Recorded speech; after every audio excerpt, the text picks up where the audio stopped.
good morning, afternoon, or evening, depending on when and where you're watching this, and welcome back to The Bigger Picture. Don't worry, our audio is immaculate today, but before we get started, I did want to give an exciting update.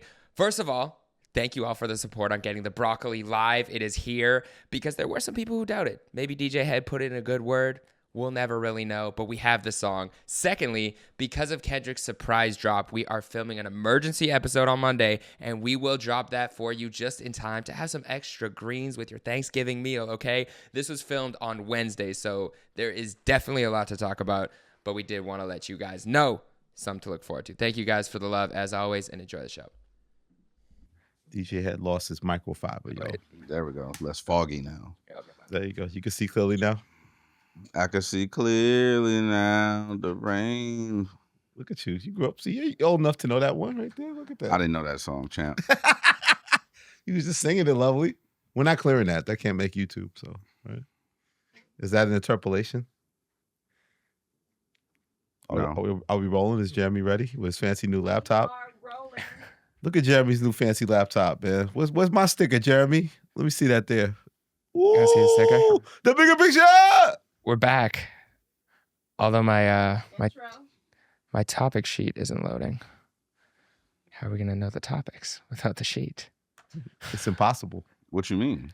You don't know off the top of your head? I thought you was a journalist. I can do all of the topics off the top. You want me? Yeah. All right, okay. No, not with your phone. I can't even put my phone out. Bro, yeah, you can pull your phone out, but Okay. you don't look at the topics. I can't look at the topics on my phone. You just said, I know them, but okay, fine. You know what? No, Watch, what'd you say? get it Close right. your Get it right, laptop? baby. Get it right. No, Come no, on. open the. This is only like our 28th or something Okay, episode, okay. goddammit. Hey, you know what Big Boy used to tell us? What? We don't practice on the air. All right, Damn. let's restart. Oh my God. Okay, no, we're restarting. We're No, starting we're not now. restarting. No, this is the stand. Oh my God. The bigger picture. I'm right. Elliott Wilson. Jeremy Hecht.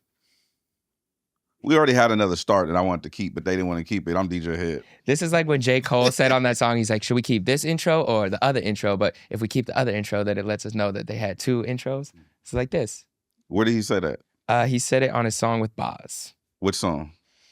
If I could use my notes, I would look. Thought you was a mixtape hip hop journalist. So the one with Kaz. Oh, no? hip No, hop with journalist. Boz. With Boz? Yeah. Okay, yeah, that's true. He did say that. He does like signing people with the last syllable Oz.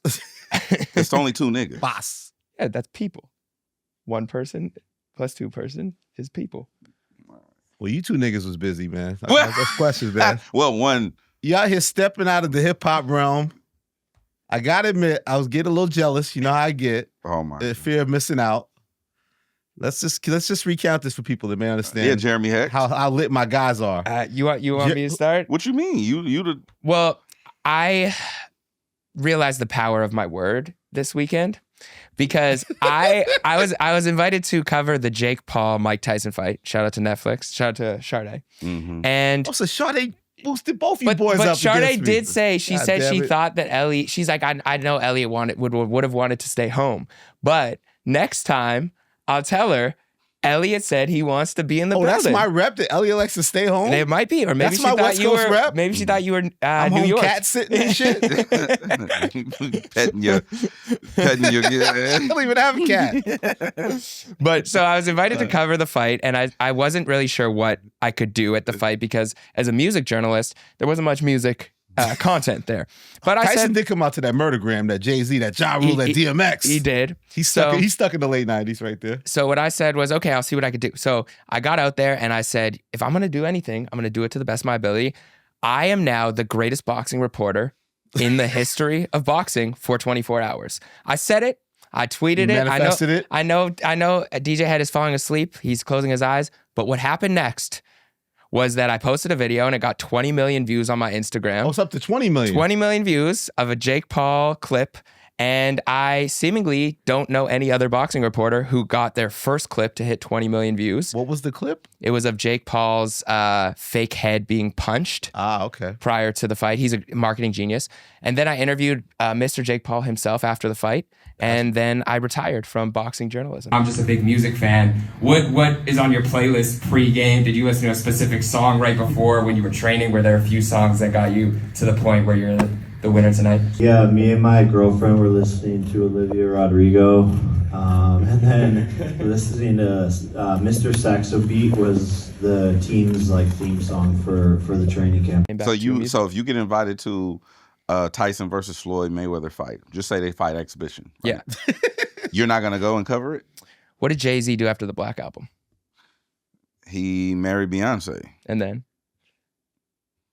Had a baby. What did he do musically? Grew his hair out. And then? I could do this all day. Okay. Jay-Z came back out of retirement. More slaps. He made more slaps. He made more slaps. So for right now, So it's a I'm fake retired. retirement. I'm like a rapper retired, except for Joe Budden's the only rapper to ever retire. Are you worried about having a perfect record? Is that why you're bowing out so quickly? Yeah, I'm keeping my perfect record for now. I am 1-0. But yeah, the fight was a little sad to watch, the actual fight. The women were great. Obviously, I don't like women beating each other up. So that was more brutal than the guys. Yeah. So wait, why? So a lot of people were rumored that fight was staged or there were certain rules. That's the rumors, right? So yeah. I do have some insider. Okay. So from what I heard, and I don't know that this is public knowledge, so this is some journalism, some boxing journalism. Is it speculation? Speculation. Okay. Yeah, this is not confirmed. Speculation. The speculation is that Tyson, those 20-second bouts that we saw of him leading up to the fight where people are like, oh my God, he's in fighting shape. I heard that was the only 20 seconds he had at a time. And after that, he would have to go get massaged. He would have to go to the hospital every once in a while because he was like outdoing his so they just did a couple of things to make it look enough like to sell the fight. Because I thought it was there was interesting no that shot. they never showed him sparring with anybody. Yeah. Usually boxers spar with other boxers before a fight. He was never in the ring with anybody. Was always very telling also. So I don't think there was ever a shot. So you don't think they pulled punches per se. You just think Tyson, just at his age and his stamina, unfortunately couldn't really keep up and land. But there are those conspiracy theorists that say, that he was the biting of the glove. There's people that say he was holding back. It was very kayfabe to me. Speaking from the wrestling situation. Go do your If Googles. you're going to be sports entertainment, guys, why don't you just admit your sports entertainment? It was very kayfabe-ish to me. But I really appreciated that moment, though, for the culture. Yeah. I think it was big. Obviously, it's the biggest boxing match probably ever, most viewed. They broke every record. The streams were stupid. The engagement was insane. Like, shout out to them. Like, they did that. You know what I'm saying? And you can say what you want to about Tyson, but he's literally double Jake Paul's age, figuratively, not literally. Fucking internet. Are you arguing with the internet already? No, it's just, like, he's 27, DJ Head is 50. Like, I can do basic arithmetic, champ. But without a calculator, just off the head? I'm pretty good at tens. Okay. 10, 20, 30, you know what I'm saying? But no, I think it was dope. I think it was dope to watch just to see that. But I think the biggest winners were the women. Yes, the undercard definitely benefited from this the most. But that got brutal, right? The ladies definitely got at it, right? Definitely got a little interesting at the end there. That wasn't no kayfabe right there. No, that wasn't. That was real. That was crazy. That was not kayfabe. They meant that. Yeah, shit. They meant every punch. Don't give the female rappers any ideas. The eye on celebrity. Can you imagine boxing? though? So you know how Triller is doing these fights, right? Blueface and like all these YouTube people? fights. Can you imagine like anytime do you think there would be more or less rap beef if every time you got into a rap beef you had to fight on Triller? Oh, less rap beef, of course. Yeah. Like you had to fight the person that you were beefing with. Yeah. Accountability. Because most of them don't have hands. Knots upside your head. It would be called accountability bouts, right? I like, hey, somebody out there will promote. I know where my camera is today. But the real star of the weekend was a gentleman known as DJ Head. He lived out his dreams this weekend. Yeah, I'm a little mad though, because we had to cut a segment of the Bigger Picture where he revealed to us that he was about to live his dreams of being part of a WWE production, Netflix production. Yes. Interview these star rappers and all the star talent wrestlers and some rappers. I see he snuck in that Freddie Gibbs interview. I see that. I see you out here with that Freddie Gibbs interview. Yeah, I'm gonna drop the whole thing relatively soon. But but you Freddie said what's up. So we cut it out. Yeah, I'm sure. What's up, Freddie? He just told Gibbs. Just told that lady what they want to do interviews. You know what? And then... So look, all right, let me back up. All right. Yes. We did. Now we get the full thing, full story. So we did talk about it last episode, and I was like, yo, I get to do this thing with Netflix, but I hadn't cleared it with them to talk about it, so I didn't want to put it out there. You know what I mean? We understood. We don't want you to lose the gig. Plus, that's called using your platform responsibly. So anyway, thank you, CT. Thank you to our staff. Using your platform responsibly. Team. Not that everyone knows about using their platform responsibly, but What happened was I'm a huge wrestling fan. We all know. I've been promoting wrestling since like episode 5 of the Bigger Picture. You know what I'm saying? Foreshadowing. Right. And so they had reached out and was like, yo, we want you to come to this event. And they did a VIP experience like a couple months ago. And I met a couple of people from Netflix, a couple of WWE people or whatever, and they were like, I was like, yo, I'm a huge fan. And they knew who I was. And they were like, yo, like, that's crazy. We didn't know you were a huge fan. I'm like, bro, what you mean? What you mean? Like, what the fuck do you mean? What the fuck are you talking about? So anyway, long story short, shout out to Cordae, Monica, like the whole team over there. They kind of really looked out for me. Shout out to my guy too. I forgot his name. One of the homies over there, they looked out and was like, yo, we want DJ Head to come here and do these interviews and host this activation. Complex Con was a big deal this year. Like, to me, it was bigger than the last Complex Cons I've been to.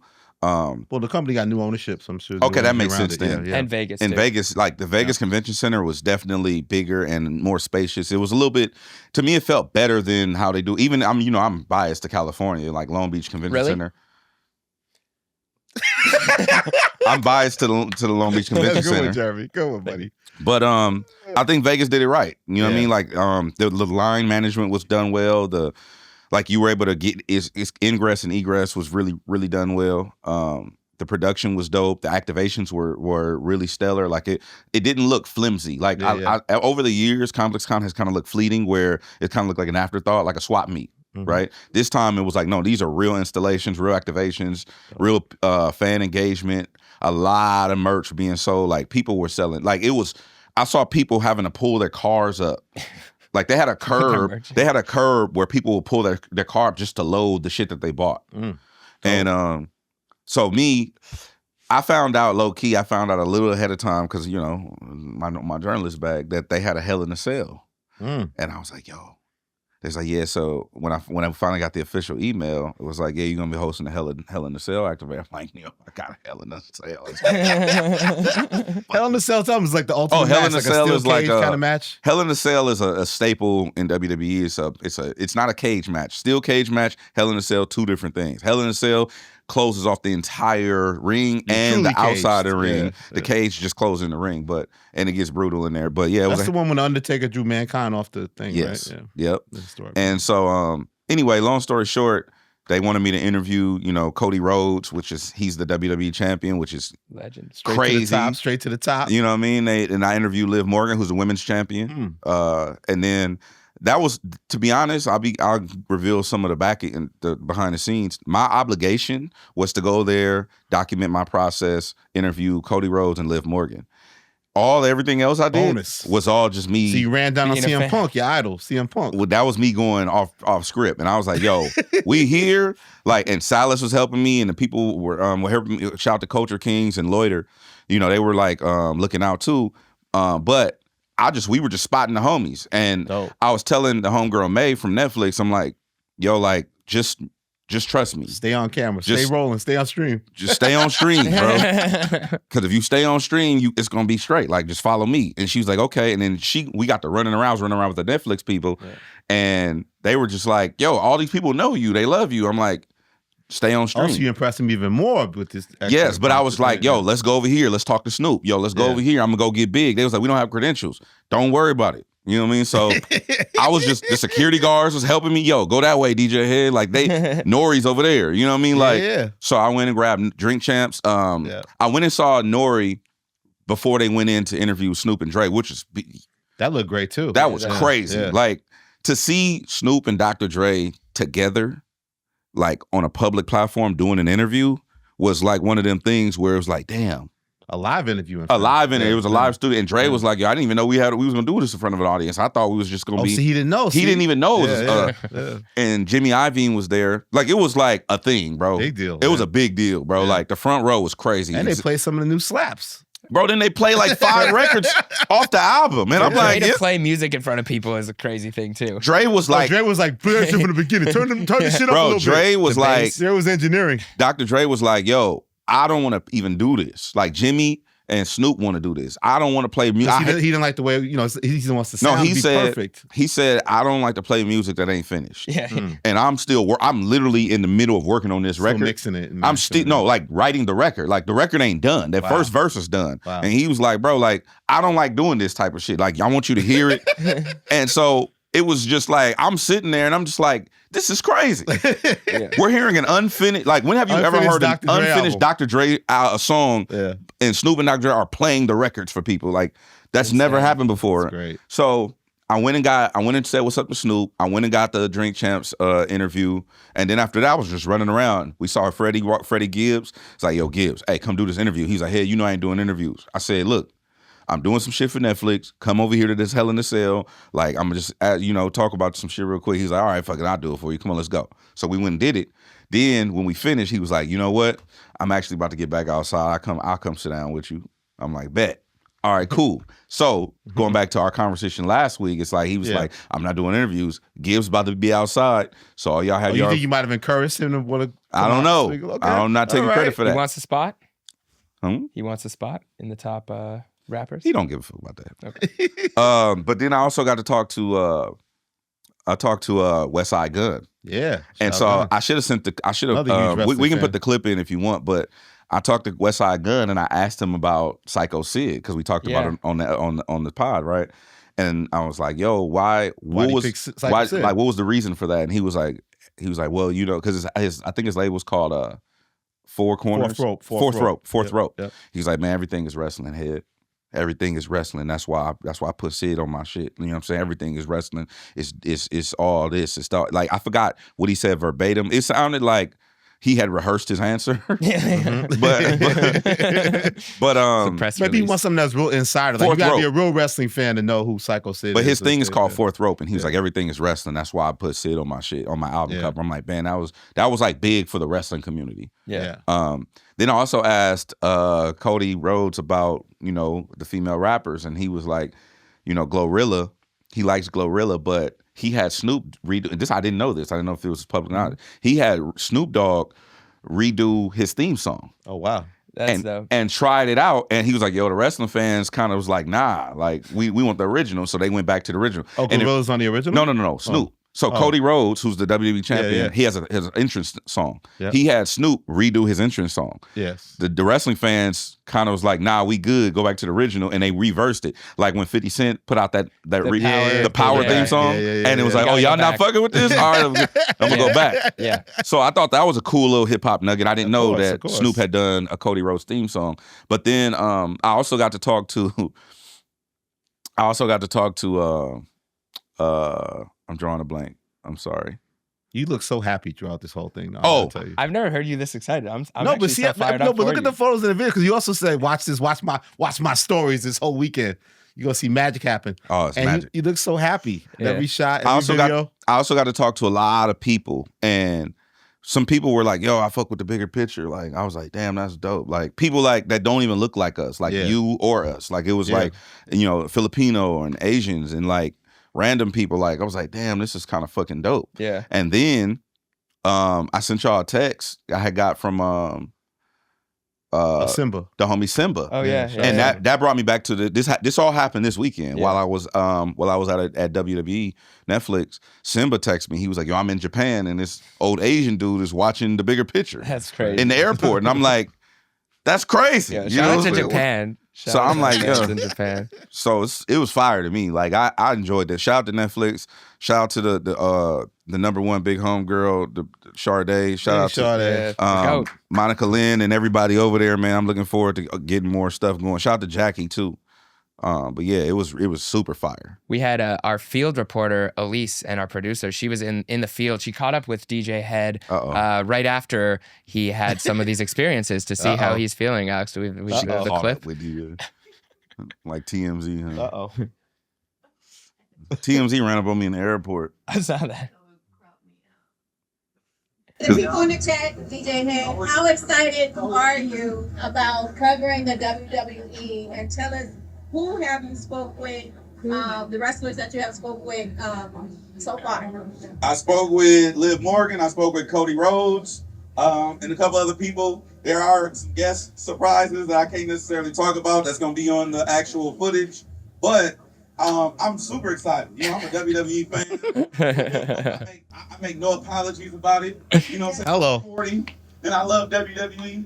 You know what I'm saying? I don't give a fuck if it's fake. Chat. So aggressive towards the Why you chat. always battling the chat? I want to shout out to Netflix.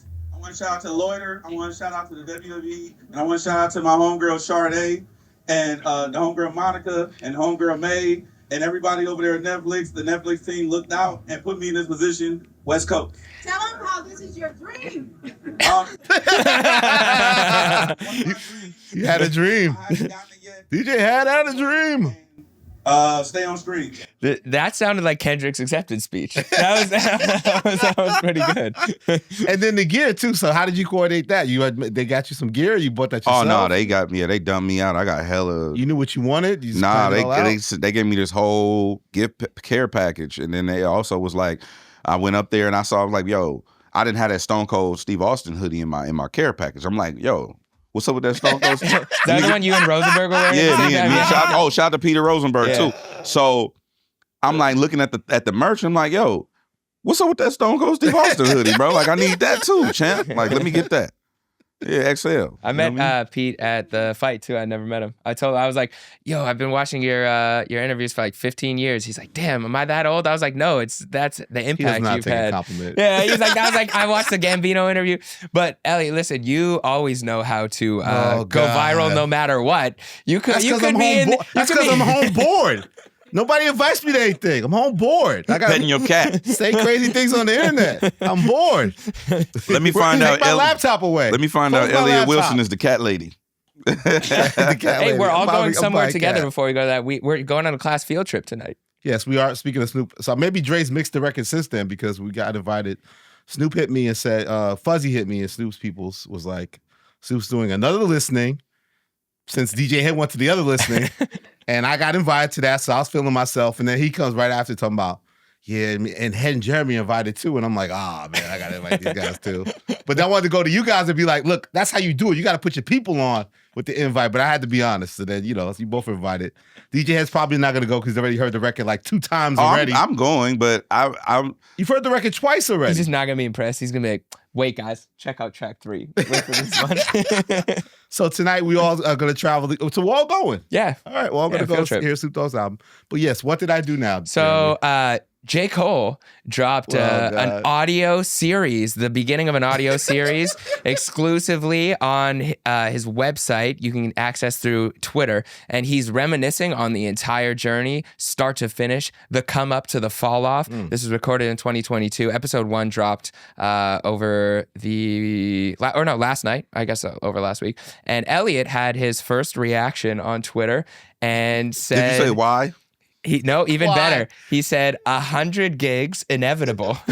Kendrick got these light-skinned dudes reminiscing. SMH, ha. Damn, Elliott. What prompted this reply? That's not a Elliott hate relationships. His goal is to be the #1 media guy and the #1 with no relationships. That's not a keen observation of some sort. It is, but I wanted. I mean, there wanted are parallels to it. I mean, there's many ways to go with this. Okay, so I think my biggest problem is, and why I really need help, is that Yep. is that- Let's continue with that train of consciousness.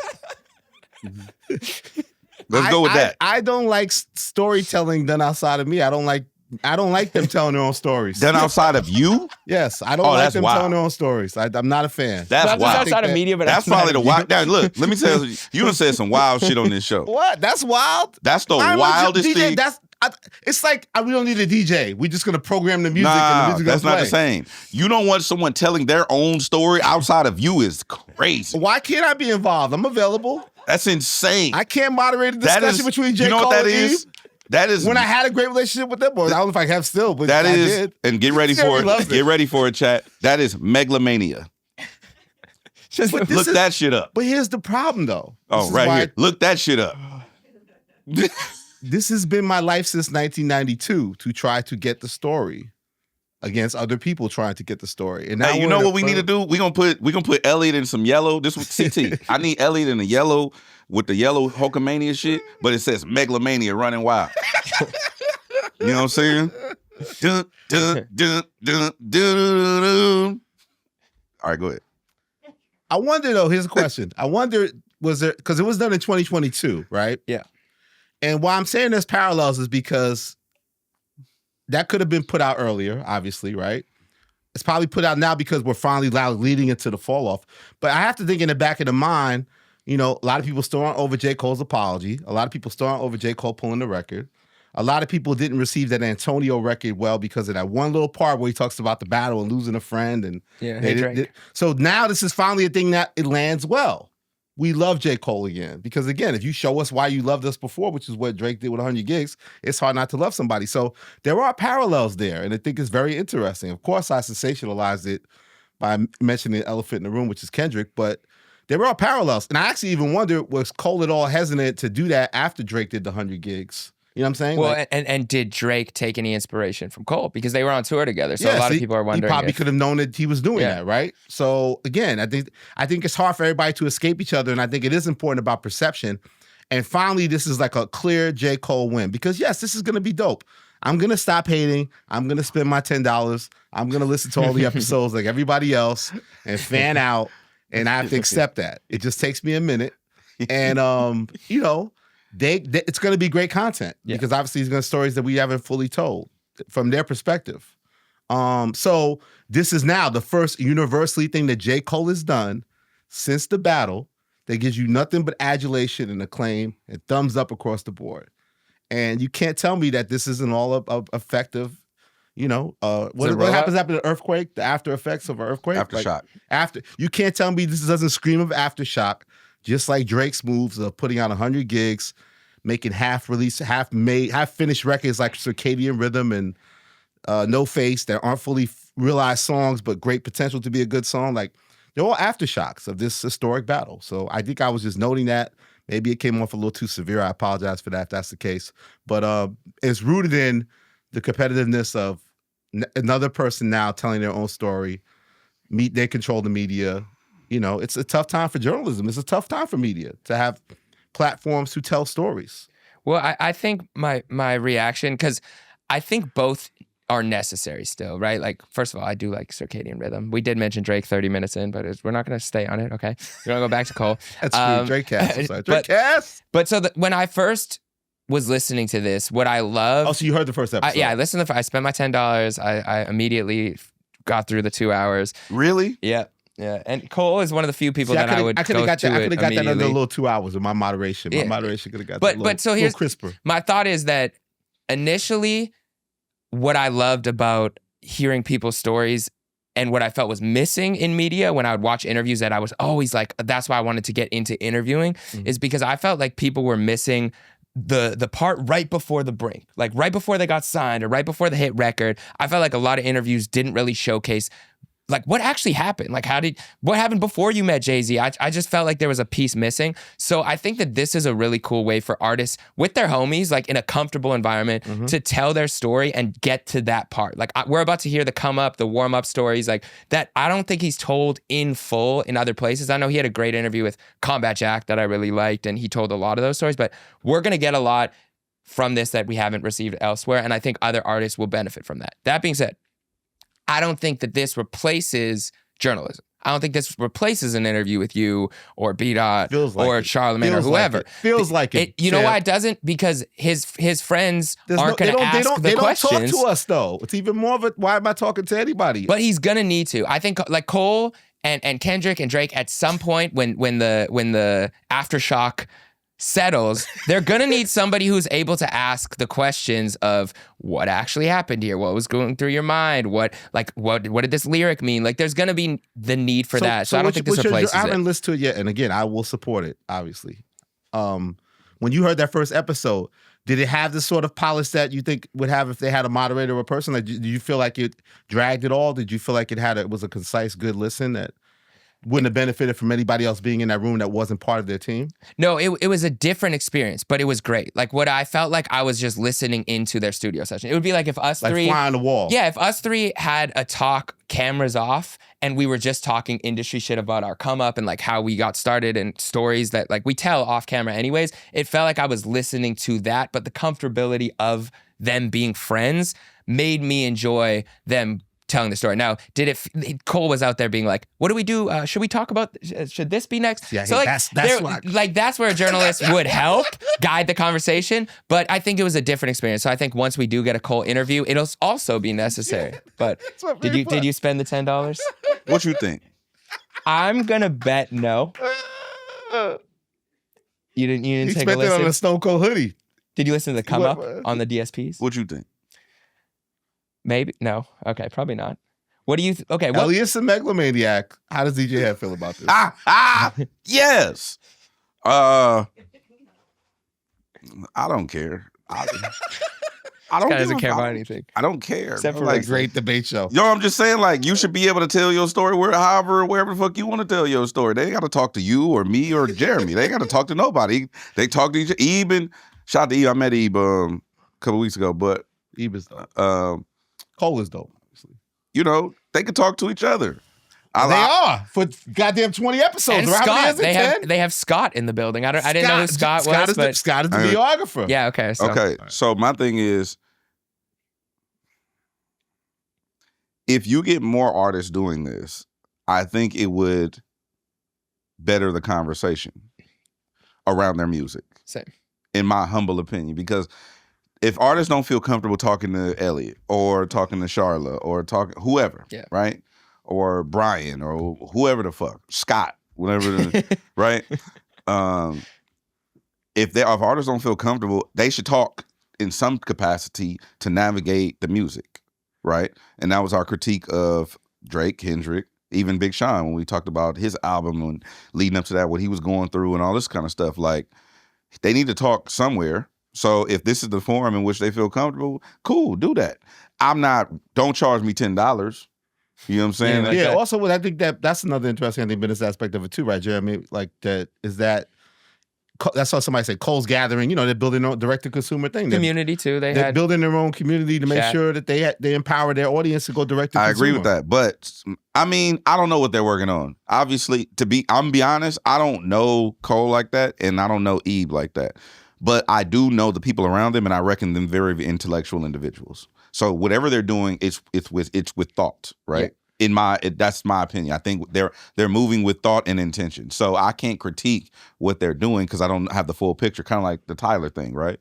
But my strategy would be a little different. For instance, You give it away for free, you wouldn't charge $10? For instance, If if I were ever to do an interview with one of the big three, Yeah. and I wanted to charge for it, Yeah. I would probably either do something, put it on a streaming service and do a deal directly with a streaming service and make it an exclusive, or I would probably put it up behind a paywall for 99 cents. Would it be a streaming service that you've worked with in the past? I have no idea. Why 99 cents? So go back to the dollar and a dream. Why 99 cents? And Because- you feel asking for $10 is too much? Because I saw Because people the say passive, that, because the reason yeah. why $10 is a bit much is because the passive person who might not be a fan, which this might not be for that person. This is for the hardcore This is for the fans. hardcore fans. So it's separating the fandom. It's segregating it a little bit. So me, if I wanted to collect as many eyeballs and ears as possible, I would make it accessible to the most amount of people possible. But again, going back to our music conversation, I'm always thinking wide. I'm never thinking narrow or niche.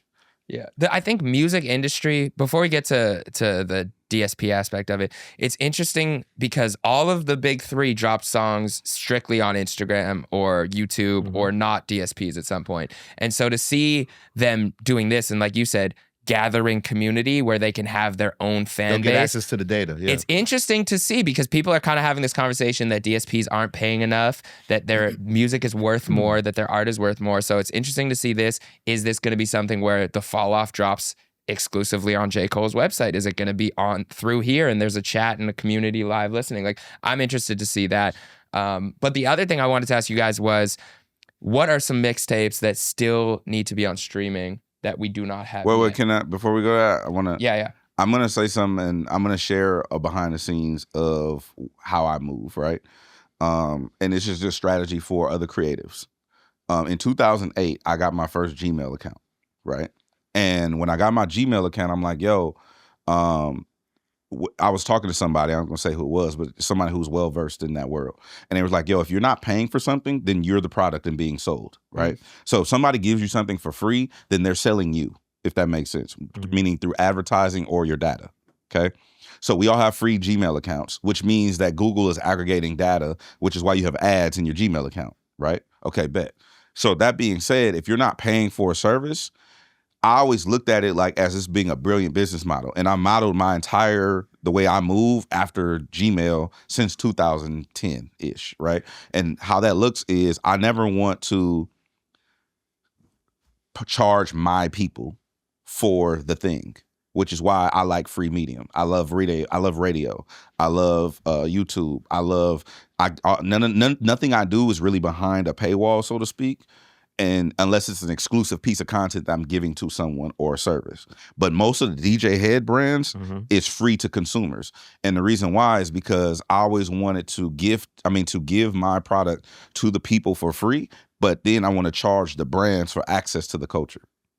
So I'm going to do a free, like I've done. Build community and get the money from them. Correct. Yeah. So I do free concerts. I did a free festival at downtown LA at the BT Experience. It's called the Kick Experience. Huge stage, Saweetie, Roddy Ricch, Vince Staples. It was the biggest thing there, right? Free for the public. But Sprite paid to sponsor the stage. It was DJ Head presents Sprite Kick Experience, right?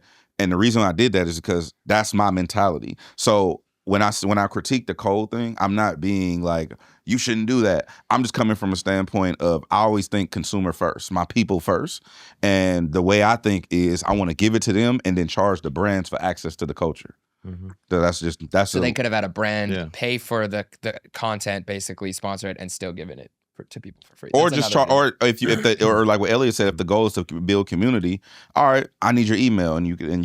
I think the goal now, because I mean, you get at the level of fame that these guys are at, you're trying to build like, who are my super duper fans? I agree. Who's my super group, right? So that to me is what they're doing there. Like whoever the people that are going to spend this $10 in the next 4 to 5 weeks, that's your super fan. You see how big that actually is. And I guess then you can go to a brand. Also, he could put it on DSPs for free after. Yeah. You know, I think he'll probably do that because you ultimately want it to get out to everybody. Yeah, exclusive first. But right now, they're clearly going for, like you were saying earlier, like kind of what you're saying there too. Like they're trying to see who their community is, right? They're trying to have that direct access. People don't want to trust these companies anymore. They want to know that Dreamville account wants to have a base where they have all these emails and phone numbers. Yeah, direct to consumer is the way. Direct to consumer is the wave. And it is the wave. Yeah. And I respect it. I'm just saying that's the way my mind works. Yeah. And also we're in different businesses. They're artists. They put out music. They have to sell their music. Yeah. So I get it.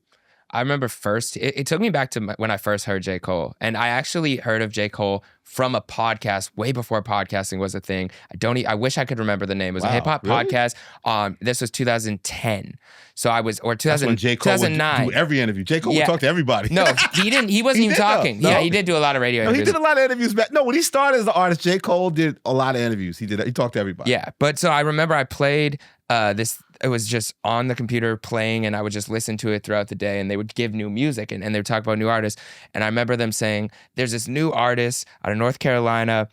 His name is J. Cole, and he's super dope. We're going to play you a couple songs. And I think the first song I heard was Lights Please off the warm-up, and I was like, oh, I just instantly fell in love. I went and downloaded the warm-up, I downloaded the come-up, I listened all the way through, and I remember thinking his storytelling ability, his way of really touching on, even from an emotional aspect, like relationships, family, friendships, success.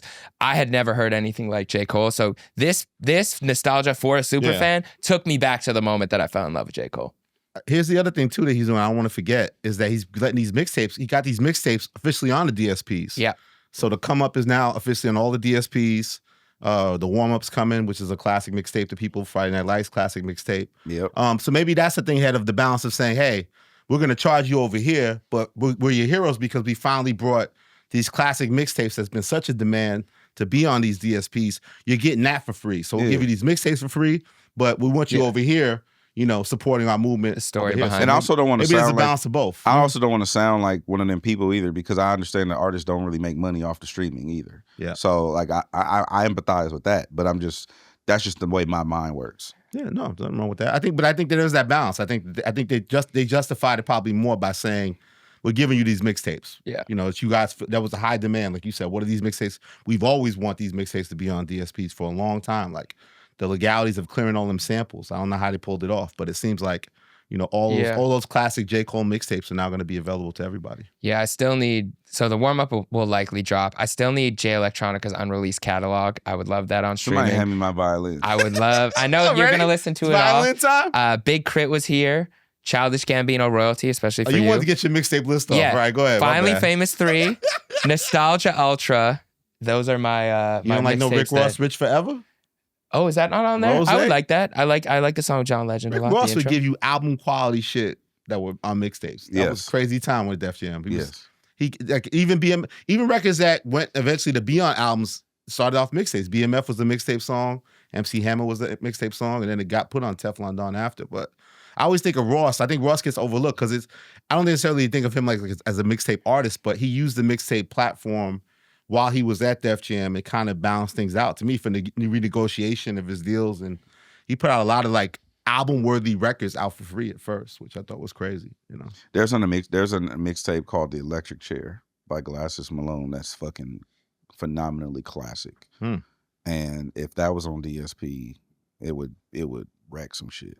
Is that when you were his DJ? Yeah, but Is that when you were on tour with Wayne or a different time period? That was after the tour. That was after Carter 3 tour. Okay. I think. Is that viewed as like his best body of work? Nah. But that was like you do have to listen to it to understand. Shout out to Dow Jones and DJ Ski who did that mixtape.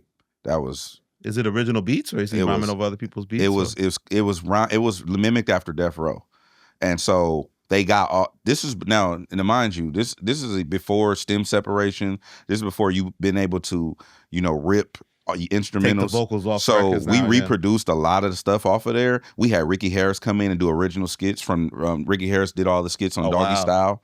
He did all the skits on Doggy Style, W Balls, like all of that. We had him come in and record original skits so it to sound like Death Row. It was fire, like top tier mixtape. That's the one I could think of off the top of my head. Yeah. Well, we were talking albums.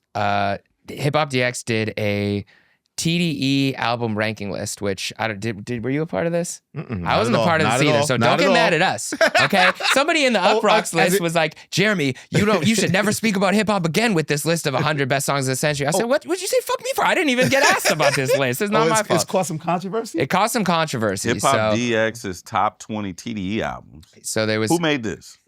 So Sam Moore was the writer on this. I don't know what the brain trust was, so it might have been other people. Sam. Yeah. Sam Moore? Yeah. Where's that king at? I don't know where he's at, but shout out to Sam. But I didn't get consulted on this, so I disagree with some of this, but I'm curious to know what you guys think. So the 20, can you read the 20 for us? What you want me to read them for? Because you're close to the screen. I can't. My vision isn't that good to read from over there. My laptop is not working, I told you. So what you saying about Elliott Wilson's vision? How about I'll do the first, Elliott can read it too. I'll do the top 20 to 10, and then you take over, okay? All right. Number 20, he picked J-Rock with Redemption. Number 19, J-Rock once again, this time with 90059. 900. It's 900. 90059. Yeah. My bad. 90059. What is the significance of that title? It's just that's the zip code for Watts, where he's from. Thank you, sir. Number 18, Schoolboy Q, Habits and Contradictions. That's why I became a Schoolboy Q fan. Yes, sir. That's why I became him. That's a good album. Kendrick Lamar, Overly Dedicated, number 17. Number 16, Ab-Soul, fresh off the press, Soul Burger, in your phone right now. Number 15, Schoolboy Q, Oxymoron. What's your favorite Schoolboy Q album? That's mine, yeah. Yeah, that's sensitive. You could tell.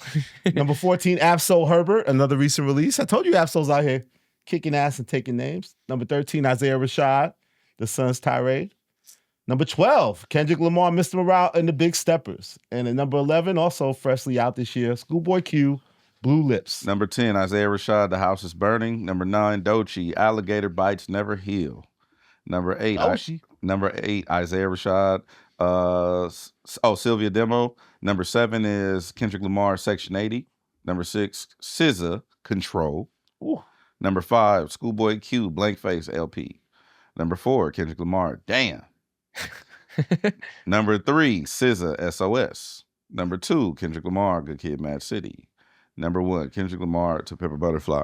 So what's interesting about that list jumps out at you first and foremost, DJ? To make the list is interesting. Well, you know they're doing it for like engagement, excitement. You know what I'm saying? There's no right answer here. TD's had a good year. People probably just comparing.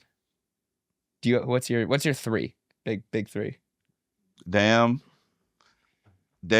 So Damn should be number 1? Actually, no. So I'm biased. I like Section 80.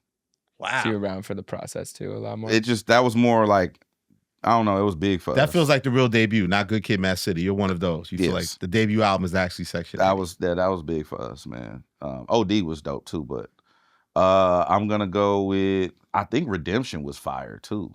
Like that had some that records should be higher. He had a couple slaps on there. Yeah. He had Jeremiah on the album. That rotation 113. Oh my God, it was fire. Let me see. I'm gonna go Damn, Section 80, and What's you putting Damn above Section 80? the one that's not on here is called Long Term too. Not just because I'm on that album, but because Absol. that was like 2010. But That didn't make it, buddy. that's why. Where's the shout out to that king? Saying, Come on, Sam Moore. I'm gonna He go wasn't thinking Section long-term. 80. I'm gonna go Damn, and I'm probably gonna go Oxymoron if I had to pick out of these. Yeah, it's interesting they picked Blank Face, right? Yeah, For the Schoolboy Q album. Especially because I know a lot of people love that album. It was a little polarizing at the time, though. Well, shout out to Joey too. He's a big supporter of the show. He always posts our clips. Who reposted this list? But this was tough. But I think this is my. Jeremy has a whole agenda here. This is my top. My top 2 are definitely Damn and Control. And then I had Good Kid, Oxymoron, To Pimp a Butterfly. I wanted to put Control System very high on this list. I know it wasn't on there. I might have that in my top Absol's not on 5. this. So there's a lot of Absol bias on this list. There's not a lack of Absol. Soulburger's great, but I would think Control System should be up there. And then I would swap 14 and 16. Sorry, go. 14 and 16. That was Herbert. And so, yeah, I agree. I put You would take Soulburger ahead. It's biased towards the recent things. See, I do like those records better though. Go ahead, finish. Blue Lips, The Sun's Tirade, Soulburger, Redemption, Blank Face, Alligator Bites, and SOS. I think that's my 10. My top 10. I'm here for justice for Good Kid, Mad City. Good Kid, Mad That's City your one? is number 1, yes. Because I think for what it really means for everything. I mean, I look at it like that's Nas's Illmatic for that generation, right? It's a story of a kid from the West Coast telling his life, and it just feels that way. Like to me, it sets the tone of it. I think Damn might have more slaps to me than Good Kid, but I think Good Kid is still, when I think of TD, I think of that being the major thing of like, we're here. And obviously SZA's success, I put SZA right under there too. But yeah, I think it leans towards this critically acclaimed thing. The critically acclaimed Kendrick album is To Pimp a Butterfly. And we kind of say it more because it wasn't appreciated in real time. We grew to love it. So it gets kind of a little overhyped to me because of that. Overhyped in terms of comparing it to critically. Good Kid and Damn. And I think Blank Face, the same thing. Blank Face was underappreciated. So that's critically pushed. So I'm a Good Kid City advocate. Good Kid, Mad City advocate. Speaking of number 1 and lists, Kendrick Lamar winning Apple Music's Rapper of the Year. Shocking. Shocking. Yeah, really shocking pick. But did cause a little controversy because there are a couple names that people were throwing out as potential to be winners. I didn't even see this on the topic list. This was a late addition because of somebody said you guys got to talk about it on Twitter. Kendrick Cash. Yeah, that is. So do you guys agree with this pick? A lot of people said Future dropped 3 number 1 albums this year. He could have been Rapper of the Year. A lot of people said Tyler had the festival. He had an amazing album. Do we have any problems with Kendrick Lamar? I saw somebody say Future dropped 3 albums and took over the game. And then somebody said Kendrick dropped 4 records and took over the world. Is that how you feel, King? I am the Omega. That's an older song. Address You With That 4 wasn't one of letters. the ones for. That wasn't one of the ones this year. Oh, I'm not tripping. Really? I mean, So this, Future would have got this it. ain't surprising to me. I'm not shocked by this. No. What if Future got that? You would. I wouldn't be shocked by that either. I don't have Future hate. No, you have to have hate, but I like. What about the argument that you could say because Kendrick didn't do a full album, and even though he gets credit for winning this battle, Future outworked him. Future has all. No, it's pretty impressive. Did he outwork three him? Albums? In some, I'm playing. It's a debate show. I'm playing. No, I know that. No, I'm asking. I believe Kendrick should be the choice. No, What? I'm asking if. I'm asking the question to the room. I guess did he outwork him? That's the debate in some people's minds. That's the Okay, point. here's my thought is that you know how every year in the NBA they choose an MVP based on performance, impact, stats, whatever. Sometimes it's an obvious pick and people are kind of like, of course. But when Jokic is dominating the league a couple years in a row, to give him the MVP isn't the wrong choice. I'm not a Jokic fan. You know, is it because he's, you know what I'm saying? Because he's what? Because he's white? Not because he's white. I don't give a fuck about that Okay. shit. I'm just saying, sure. Okay, all right. A lot of I don't have a problem with white people, Jeremy. I know you don't. A lot of my homies got pink nipples. Oh It's a man, crazy way. the bigger It's picture. a crazy way to describe white people. That was actually maybe the craziest way you could have described white people. We're not calling this episode Pink Nipples, Jeremy. That's not the episode Jeremy, we're not going to title. call this episode Pink Nipples. Don't hit me Saturday I've morning. never actually thought of the color of my nipples until just now. This is okay, but I have nipples, Greg. That's Can because you he milk was me? shirtless, rocking the Usher. He can't get the Yeah. image out of his mind. wow. He's enjoying that. Okay, well, back to Kendrick. All right. He did. Mixtape Pluto. Yeah. So Butiski. Kendrick, Plutoiski. I think people are getting annoyed because it's like Kendrick this, Kendrick that. But Is the Kendrick hype got too big? Is the Kendrick hype released a level that's gone too What's far? the difference No, we between can't- this and the last 10 years? in terms of what Kendrick's output is? No. This 1 year versus the last 10 years before that, what's the difference? The biggest rap battle in history? No, Jeremy Hecht. That- He's saying has Kendrick gotten too big? And it's like, is he dominating? Is he like he's everywhere? Is it oversaturation? I mean, No, I'm saying is the hype because he's made the biggest moves, right? The biggest moves of the year. which Is the hype gone too far? At this No. point? That's what people. No, he's that's just what, getting- That's what some people are I questioning. know that, but listen, here's the thing. He's getting his ado.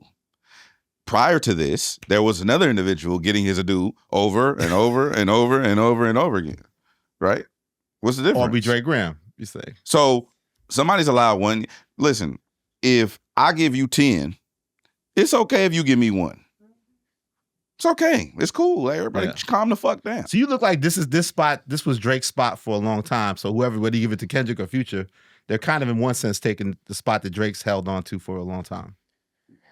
I don't think there's anything wrong with giving. If it depends on, to me, the definition of rapper. If we're going rapper of the year, if it has to do with actual lyricism, bars, like rap, who rapped the best this year? It's hip hop artists. If it's hip hop artists, I'm giving it to Future. Future had a over bigger Kendrick. hip hop artist of the year. Rapper of the year, I'm going with Kendrick because you can't deny even the Like That verse But see, created. But see, here's why I think you're wrong. Wait, hold on, because- hold on, let me okay, finish on Like my That. bad. You're right. The chat. Okay, wait. No, the chat. I need to show the chat. We leave a comment. The chat said that they wanted me to finish my sentences today. They also So- say I interrupt you often, so I try to. No, it's do better okay. at But that. they said, let Jeremy speak. The Canadian can't even finish his thoughts without being interrupted. God damn.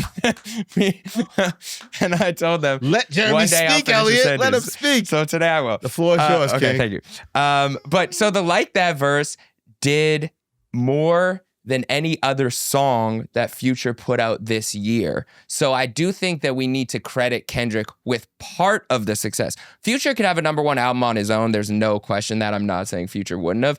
But without the Like That record, does that We Don't Trust You album live in the same realm of what it did impact-wise? I personally don't think so. No. Which is why I think Kendrick getting this award over Future, there's no problem with it in my mind. I do think like Rapper of the year, Kendrick, hip hop artist. If you want to go Future, I don't have a problem with it. But I think people are discounting the But I impact thought you of just that said you wanted to go with Future. as hip hop artist of the year. So why would you say that if you're saying that his shining moment off that record, which I love more than you, We Don't Trust You, is the Like That verse where Kendrick clearly is the star? But I'm saying, Doesn't that solidify Kendrick getting the spot then? yeah, that's what I'm saying. I'm not mad at it, but I'm saying the other 2 #1 albums didn't have to do with Kendrick. So we still do have to give Future some credit. You don't want it. You said Future's the one. That's why I started jumping on you, and then I shut up, and now you explain why Kendrick's #1. You said Future's #1. Future should be up there. Future could be up there. Yes. Not could, should, would have. I don't want him up there as rapper of the year. You just said he should be there. Are we talking hip hop artist of the I year? said hip hop artist, and you said Future. Okay, yes, Future should Now be you're up there. not standing on it. I'm standing on it now. Okay, Future's okay. Here's why Future's So gonna be explain up the there. argument why Future over Kendrick, because you negated your argument by saying that Kendrick is the shining moment on Like That, a song that made that album legit in your mind because you think that album is a little bit overrated, which I think is the #1 hip hop album of the year. So then we have the next Future album and the next Future album, which didn't have anything to do with Kendrick. Maybe gave him a platform. So because to he boost him gave up more a of little an more. output, you're saying. Yeah, But I don't think the output was impactful enough to take away the impactful moments that Kendrick had of the Not Like Us record per se, and things like that, and winning this battle. I don't think those records, again, you don't love those albums. You actually like Mixtape Pluto more than the other albums, Yeah, right? I'm not the biggest fan of those albums, but I'm just speaking about like output, total impact over the year. I'm not mad at Future winning that, but what do you think? You had your hand up. Yes. Raise your hand. Okay. What was Future's album before the We Don't Trust You album? No, don't look. Tell me. Elliott? I Never Liked You, right? Yeah, No, I Never Liked You? yeah, it was the one with the Drake song on it, right? Yeah. I did a GQ cover story of it. All right, bet. I Never Liked You. Nobody remembers the title of that album, but it was a good album. It was a good album, but I thought not a great album, but a good album. it came and went. Was it No, a because standout? the Wait For You record is probably the bigger thing of it. Like Was it a standout album? No, that was a standout song. I think that those 2 We Don't Trust You albums would be those albums without the Like That moment. Okay. Yeah, so the argument Kendrick being, yeah. So if you get the moment based around this thing right here, that thing is credited for the moment, right? Mm-hmm. Okay. So then I don't think that those albums become what they are sensationalized without that moment. So that's why it would. So is a big song more important than the album per se? Like even if the album is good or great, does a big song kind of almost have more power than anything? I would take because when you think of this shit, you're always gonna think of Not Like Us. Yeah, I would take what. a big album over a big song for the longevity, but the majority of people cannot. Majority of people, I'm gonna say they're incapable. Majority of people You can say won't make a big album. They'll make a big song though. Yeah. It's more easily obtainable to make a big song than a big album. Miseducation of Lauryn Hill, big album. Get Rich or Die Trying, big album, but also big song. That's the difference. That's the separation. Mm-hmm. DMX, big song, big album. Like that's what separates the greats from everybody else. Yeah, so maybe Future made good albums, but he didn't have enough big songs per se. Can I confess something? Please. I was trying to make a Future argument for the other side of it for the debate show, but boy, was that hard because I would have put Kendrick up there. As soon as you question me on it, I'm like, fuck, now I have to really dive into this. I do think Kendrick, I feel better now. He's tricky. These guys are tricky, man. So are you trolling? No, I was trying to Are have you a tired? good Aren't you tired? conversation. Aren't you I'm not tired? tired of trolling, okay? I just was trying to have a good conversation. But yeah, Kendrick. That was your counter to the pink nipples comment? He's just trying to strike a chord. Hey, now. speaking of, we do gotta address the Twitter streets. They've been on Do we? fire. We don't have to, but I would like to Okay. at least quiet some of the talk. I won't even bring you into this too much.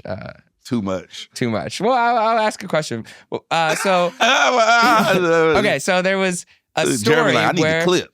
Vitaly, who is a YouTuber and streamer, and he does these To Catch a Predator type moments, right? He'll use rappers to do so a lot of the time. So the rapper will come in and like threaten to beat the guy up, and they'll basically, catch people who are texting underage women or, young girls, and they'll bring them in and confront them, okay? Now, one of the guys who got confronted very recently was listed as a quote Kendrick Lamar affiliate from Compton, who was a 38-year-old who was, messaging a 15-year-old, which is absolutely disgusting. They brought him in, they confronted him. He said some crazy shit, which is, I won't even repeat all the stuff he said. You can watch the video if you want. But he was listed as a Kendrick Lamar affiliate, which seemed like a lot of clickbait. So first of all, before I did do some digging, I did some cover boy digging, but do you know who this person is? Me? Yeah. No. Okay. So that was the only question. That was the only question. So a lot of people we don't know who Kendrick's friends are. He's a quiet. He's a We know reserved. Day Free. All we know is Day Free. We don't know who Kendrick's and friends Baby are. Keem. Those are. And they that's say it. DJ has his friend. We don't know who Kendrick's friends are. Yeah.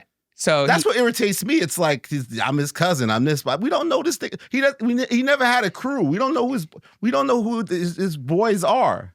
I don't Right? know anyone. His in this group. associates, his cousins, is this? I don't. All right, I'll stop. Go No, ahead. no. Do the reporting. So I looked into it. Okay, I did. So you guys don't have to. I went all the way to the bottom of this guy's Instagram. Oh God. And to me, he seems like, and shout out DeVille on YouTube. He does great breakdowns too. He posted a video about this, but he seems like a fan. And this is not a reference to Drake. He seems like a fan of music, of artists. And when he was younger, about 10 years ago, he was frequenting what seemed like video shoots, what seemed like events in Compton, or places where artists and stars were. He has a picture with Nipsey Hussle, rest in peace. He's a picture with Chris Brown. He has a picture with Yellow Wolf. He has a picture with J-Rock. So Ali. he a fan. Yes. And so he does also have pictures with Kendrick. He has 2 pictures. One of those pictures with Kendrick is from a Reebok commercial that he was in, where Kendrick did a Reebok commercial in Compton. And this guy was in the commercial, and he took a picture with Kendrick, what seemed like that day. Now, to Wack's point, who confronted academics about this, it doesn't seem like this guy is affiliated with Wack and TDE. Academics had Wack a and deep academics discussion had about this? yeah, they had a great, great convo about it. It seems like he's a guy who loves to be around and loves to take pictures with people. I'm not saying he doesn't know Kendrick or they haven't had a conversation. You know, he posted on Instagram saying thanks for the words that day when he met, Nipsey and when he met Kendrick. But this seems like an outsider to me. This is why Tyler the Creator doesn't take any pictures with you, motherfuckers. Exactly, because who knows? Who knows what these people are going to come up. So I just want to say this guy seems like a disgusting dude for doing everything he did. But I also think it's disgusting for fans to utilize everything from random people and associate them with Kendrick Lamar. So we usually don't cover this type of stuff. Yeah. Do you think that this got so out of hand that it became noteworthy enough for us to address it? Like, does it keep building more and more? I just wanted to address this because what I don't like is people on both sides of the standums using absolutely everything to try to tear down the main artist. Not everything has to do with those guys. Yeah. And I think for this to become a story, the only reason why I wanted to address it was because I wanted to squash all of the standums just using what if we add this to what if we add this? Just leave it alone. Enjoy the music. Love who you want to love in terms of your favorite artist. And that's it. You don't have to try to use some random guy and discredit this guy. Fuck this guy. This guy's a gross guy. Can we take his photos down? Yeah, we don't even need to look at him anymore. That's fine too. You can do both of those things and it's fine. I took a picture. I take hella pictures with people. I took hella pictures at Complex Con. God forbid. One of them's on Vitaly. If you're a creep, don't be taking no pictures with me. You know what I'm saying? Like, bro, like, yeah. Hey, man, but I expect, what Nip said something very profound when he was on Big Boy's show, and it always stayed with me. He said, you let clowns be on goofy time. So, make a balloon animal and enjoy, stay on stream. Yeah. And I don't think Kendrick needs to address this. People are like, well, he hasn't said it. Because we know he addresses everything. Yeah, like when do we expect Kendrick to address anything? Kendrick dropped that tweet and really addressed everything. He hasn't even talked. But you know who did talk? Who talked? Absol. What'd he say? Absol. Here you go with the fucking voice. You know what I noticed watching back our last episode? What did you notice, King? You had a voice. You had a reading voice. I do? You read something and you read it in a little different. Oh, I mock you for sure. No. You following through. You had your own reading voice. I'm just going to say, next time we read something. All right. Okay. I just read a whole list. Did I do a reading voice or did I sound like me? You sounded like you in that. I'm a grown-ass man. Yeah. No, you sounded good. You sounded good. My hot water heater busted in my house. I got water everywhere. I'm a grown-ass man. That happened recently. I had nothing to do with nothing. Did that happen recently? Last night, motherfucker. Did you clean it? That's why I was late. Oh, I was just water everywhere. Damn. Buy a home, they say. They don't tell you about the water. DJ Head needs a good plumber, man. Yeah, if you're a plumber, DJ Head is looking for services. Hit us up. But Absol said, I'll try to read this in the most me voice Nah, read possible. it. Sound like Absols. Can I do my reading voice? It's not a Black voice? It's not a black voice. It's a reading Yeah, that's voice. fine. Okay. The homie's on some other shit right now. It's finna get real interesting. Dead homies. All caps, periods in between. I never hear nobody say dead homies like that. You haven't? Huh? Like the way he said it just now? Oh, Yeah. yeah. His enunciation. I'm Might have saying. been. Oh, yeah.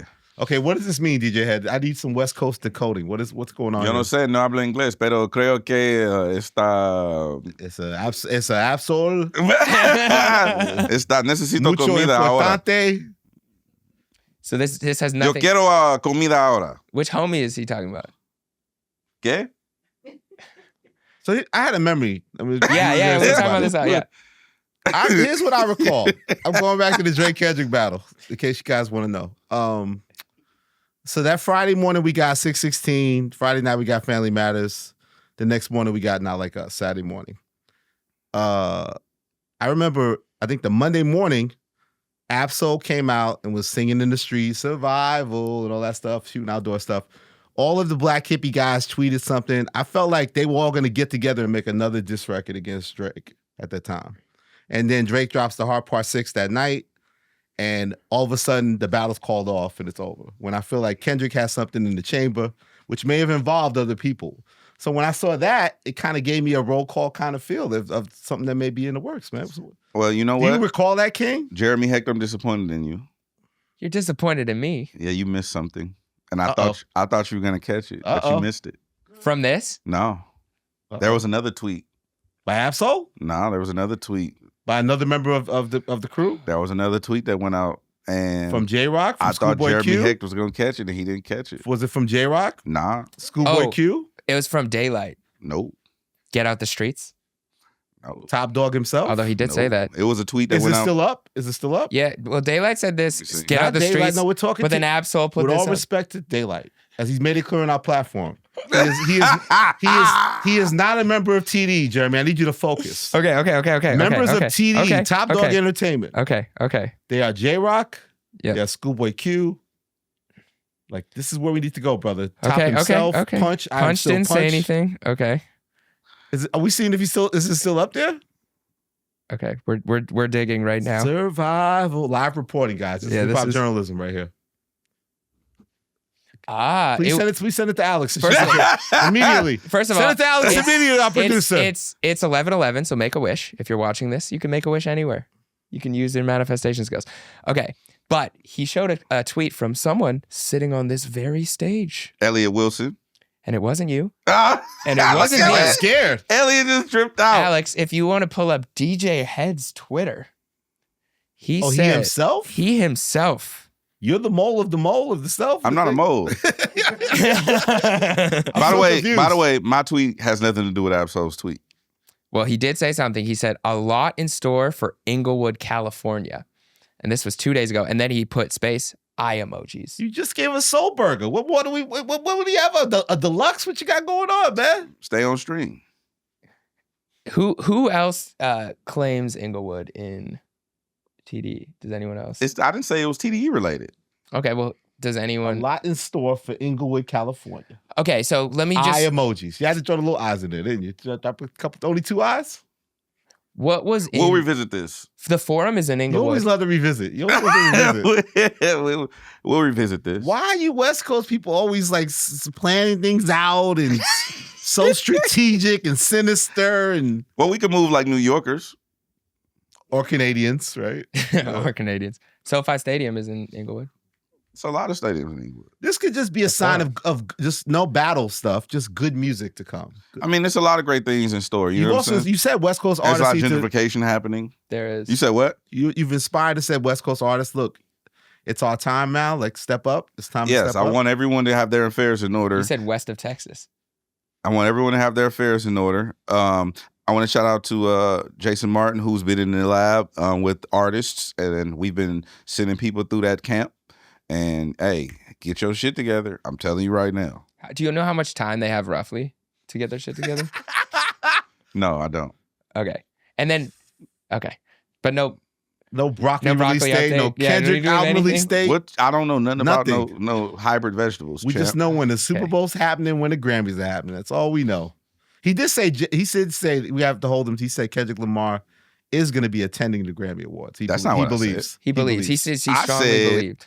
I said Don't that don't I pull a believe. Jeremy. Don't I pull a said that I Jeremy. believe he will be there. That's what I just said. No, you said that. He said Kendrick Lamar gonna be at the Grammys. No, I said you believe he will. I believe so. Yes. Yes. He said I'm not strongly. confirming his attendance at all. How? I mean, he can't be until he actually shows up. It's just Exactly. In his chair, When you so. see him there, that's when you know he there. You know what I'm saying? He might wake up that morning going, you know what? I know what I told DJ Head, but I don't feel it today, buddy. I'm gonna stay in. I Like Elliott. really enjoy the energy out here right now, though. It is crazy energy. We had Tyler, West Coast, Yes. taking weeks at over number with one. Camp Flog Gnaw So wait, 3 you was weeks. at Camp Flog Gnaw also? Yeah, I flew back in, went to Camp Flog You're a Gnaw for a maniac. little bit. I know. You guys ever stay home like me? I'm Do you have a starting cat, to stay Jeremy? home. I do. His name is Kit Cudi. You leave your K-I-T. cat. You abuse your Don't do cat. that You ever leave your again. cat at home. I can't. Well, I'm not going to name my second cat Kit Cudi. No, again. but don't. Say Is the the name. cat white? No, he's Is he black? He's gray, so he's somewhere in the middle. If Oh, he's like- if like he's, Kid he's Cudi. lighter than Kid Cudi. He doesn't get a pass. But yeah, so Tyler, You was in the crowd. I was in the crowd. I had to see Did you bring your lady Chromacopia. friend? What was the I did, what was the yeah, vibe? yeah, Okay. and she's a big Tyler fan too. She's Is she? Yeah, she is. Yeah. No. Why are you so shocked? I'm just. You don't think baddies can like? Oh my Tyler, the God! Don't try to Creator? get no extra points on the show. Okay. He- All right, yeah, okay, right, Jeremy listen. got to let us know he got a Listen. baddie. You know what I'm saying? he trying to get some top. You know what I'm saying? Like, you know. Hey, did you hear where I called you a baddie on the Yo, show? go to 1 hour and 15 minutes. Yo, you see what I said Yo, right here? I said it right to DJ Head. I You said know what you're I'm a saying? baddie, man. Yeah. Okay. So Baddie. no, but Baddie. she's You from say, LA. do you so say like she's- good morning, baddie, when you call in the morning? Good morning, baddie. No. I say no. I just Good evening, baddie. good. No, I say baby. Good Hey, morning, baddie, baby. where would you like to go to dinner tonight? Do you No, have a I pet never name? call her baby. Do you have a pet name? Not for her, but for you. Does she call me anything? Yeah. PN. Sorry. PN. Pink No, I don't nipples. think so. Oh, pink. Oh shit. You started it. Yeah. PN Hex. We back on the teat, Yeah, All huh? right. No, we're back. But Tyler to the teat. Tyler, That crowd seemed really loud on my live stream as I sit home I will in my say boring life. You're in the Call this crowd with the episode people. Teat. Tyler's set was crazy. How do you transition from nipples back to Tyler the Creator? All right, no more nipple references. Okay, we'll okay. let it go. We'll retire it. All right. Nipples aside, ghostwriting Nipples and aside. Nipsey. Tyler's crowd was crazy. It was 100,000 people or more. Like if you saw the aerial view, not areola view. I just had to throw Hey, one now. more in. Okay. All right. Last time. Wow. 100,000. Two shows tonight. Sorry. You obsessed with 100,000 people 7 in and there. 10. And you couldn't move. You really couldn't move. And the craziest part is I haven't seen anyone on their 6th studio album have this much excitement for that album, for that music. Like when I was even interviewing fans just saying, what was your favorite album of Tyler of all time? What's his best album? I know that there's natural hype because it's around the time that he dropped the album. A lot of people said Chromacopia. In the crowd, he went through Chromacopia Mania is running Chromacopia wild. Mania. There was 4 songs he opened the show with from Chromacopia. Yeah, I thought, is he doing the whole album? Like shit. I thought so too, but he could have. People were really excited for that I told you album. this was the album. And he really went through his catalog to showcase he has one of the best discographies in hip hop. And I think he said I'm the biggest in the city after Ken, but he might be the biggest in hip hop after Ken right now in this Here he moment. goes again. What do we call when he does this? Hyperbole hecked. The future's the greatest. You always do this. What do I do? Where do you get this? You're saying he's bigger than Kendrick Lamar. Where do you get this DJ No, I said Khaled? behind. I said behind Ken. Bro. I said You said the he's biggest. no longer behind Kenny. He's No, big, I said he's the arguably biggest be after above the Ken. biggest. He said he's the biggest after Yo, you Ken. gotta rewind the tape. You Rewind- don't even okay. know the shit you Let me- say. no, let me you finish. just said you're bigger than Kenny. No, he said I'm the biggest in the city CT, after CT, Ken. do your zugga. and He play back what said, you just I'm the said. biggest in the city after Ken. I said he may be the biggest in hip hop after Ken. Forget the city. Oh, okay. Right all now, in this moment, he might be. So where's that. Future? And the Are bronze medal? you on Freeman's payroll? I was just- Future got to make a 4th album? What's he got? No, I said maybe. Hey, every He- time he- somebody Future get might ready be. to, pop, Future drop another album. Like, Yeah, he's like, Fuck that. remember? yeah. When he- Motherfucker? How is Yeah. Future going to counter this What? Tyler the Creator thing? Glorilla went on Jennifer Hudson, drop another album. Yo, Future got the songs too. That's the thing. Future got the songs. I just hate that people say, who listens? I've never heard Tyler, the Creator's music being played out loud. He just had 100,000 people singing word for word his entire catalog. You don't need, maybe it's a personal experience of people listening to Tyler, the Creator in their car. You don't need to hear it out loud. And DJ Head, I want to advocate. I'm going back listening to Darling I could get on the radio. Yeah. Listen to Darling I. That can't get on the radio, champ. Am I losing my ear? Gonna give it the needle drop? And Sticky. Darling I is the one that radio should be playing. With Tizo touchdown. No, he go in the middle of the song. Let him do his thing. Oh, you want to needle drop it? Let DJ Head do it his needle drop style. Okay, so this is Darling. I'm saying if I got to pick one record that could possibly fit hold. your media-based world. Right? Yes. That's in my car. Yes. I went here every morning, man. I agree. So how do we make this happen, King? You got to talk to, I think he's on Columbia. You got to talk to Columbia. Send you the pack. So they haven't put that out as a focus Bro, I don't record, want to, service record, something record. I don't want to like dive into that because it's a lot of good people that work over there, but a lot of good people. So they're not playing the game. They're not servicing. I don't think radio. they have to. I think it's just Tyler's the shit is just moving. Everybody's just doing what they want. It's complete anarchy right now around this Tyler Creator album. Are they playing it on the radio though? Yes, they're playing. Oh, they are. They're playing Sticky.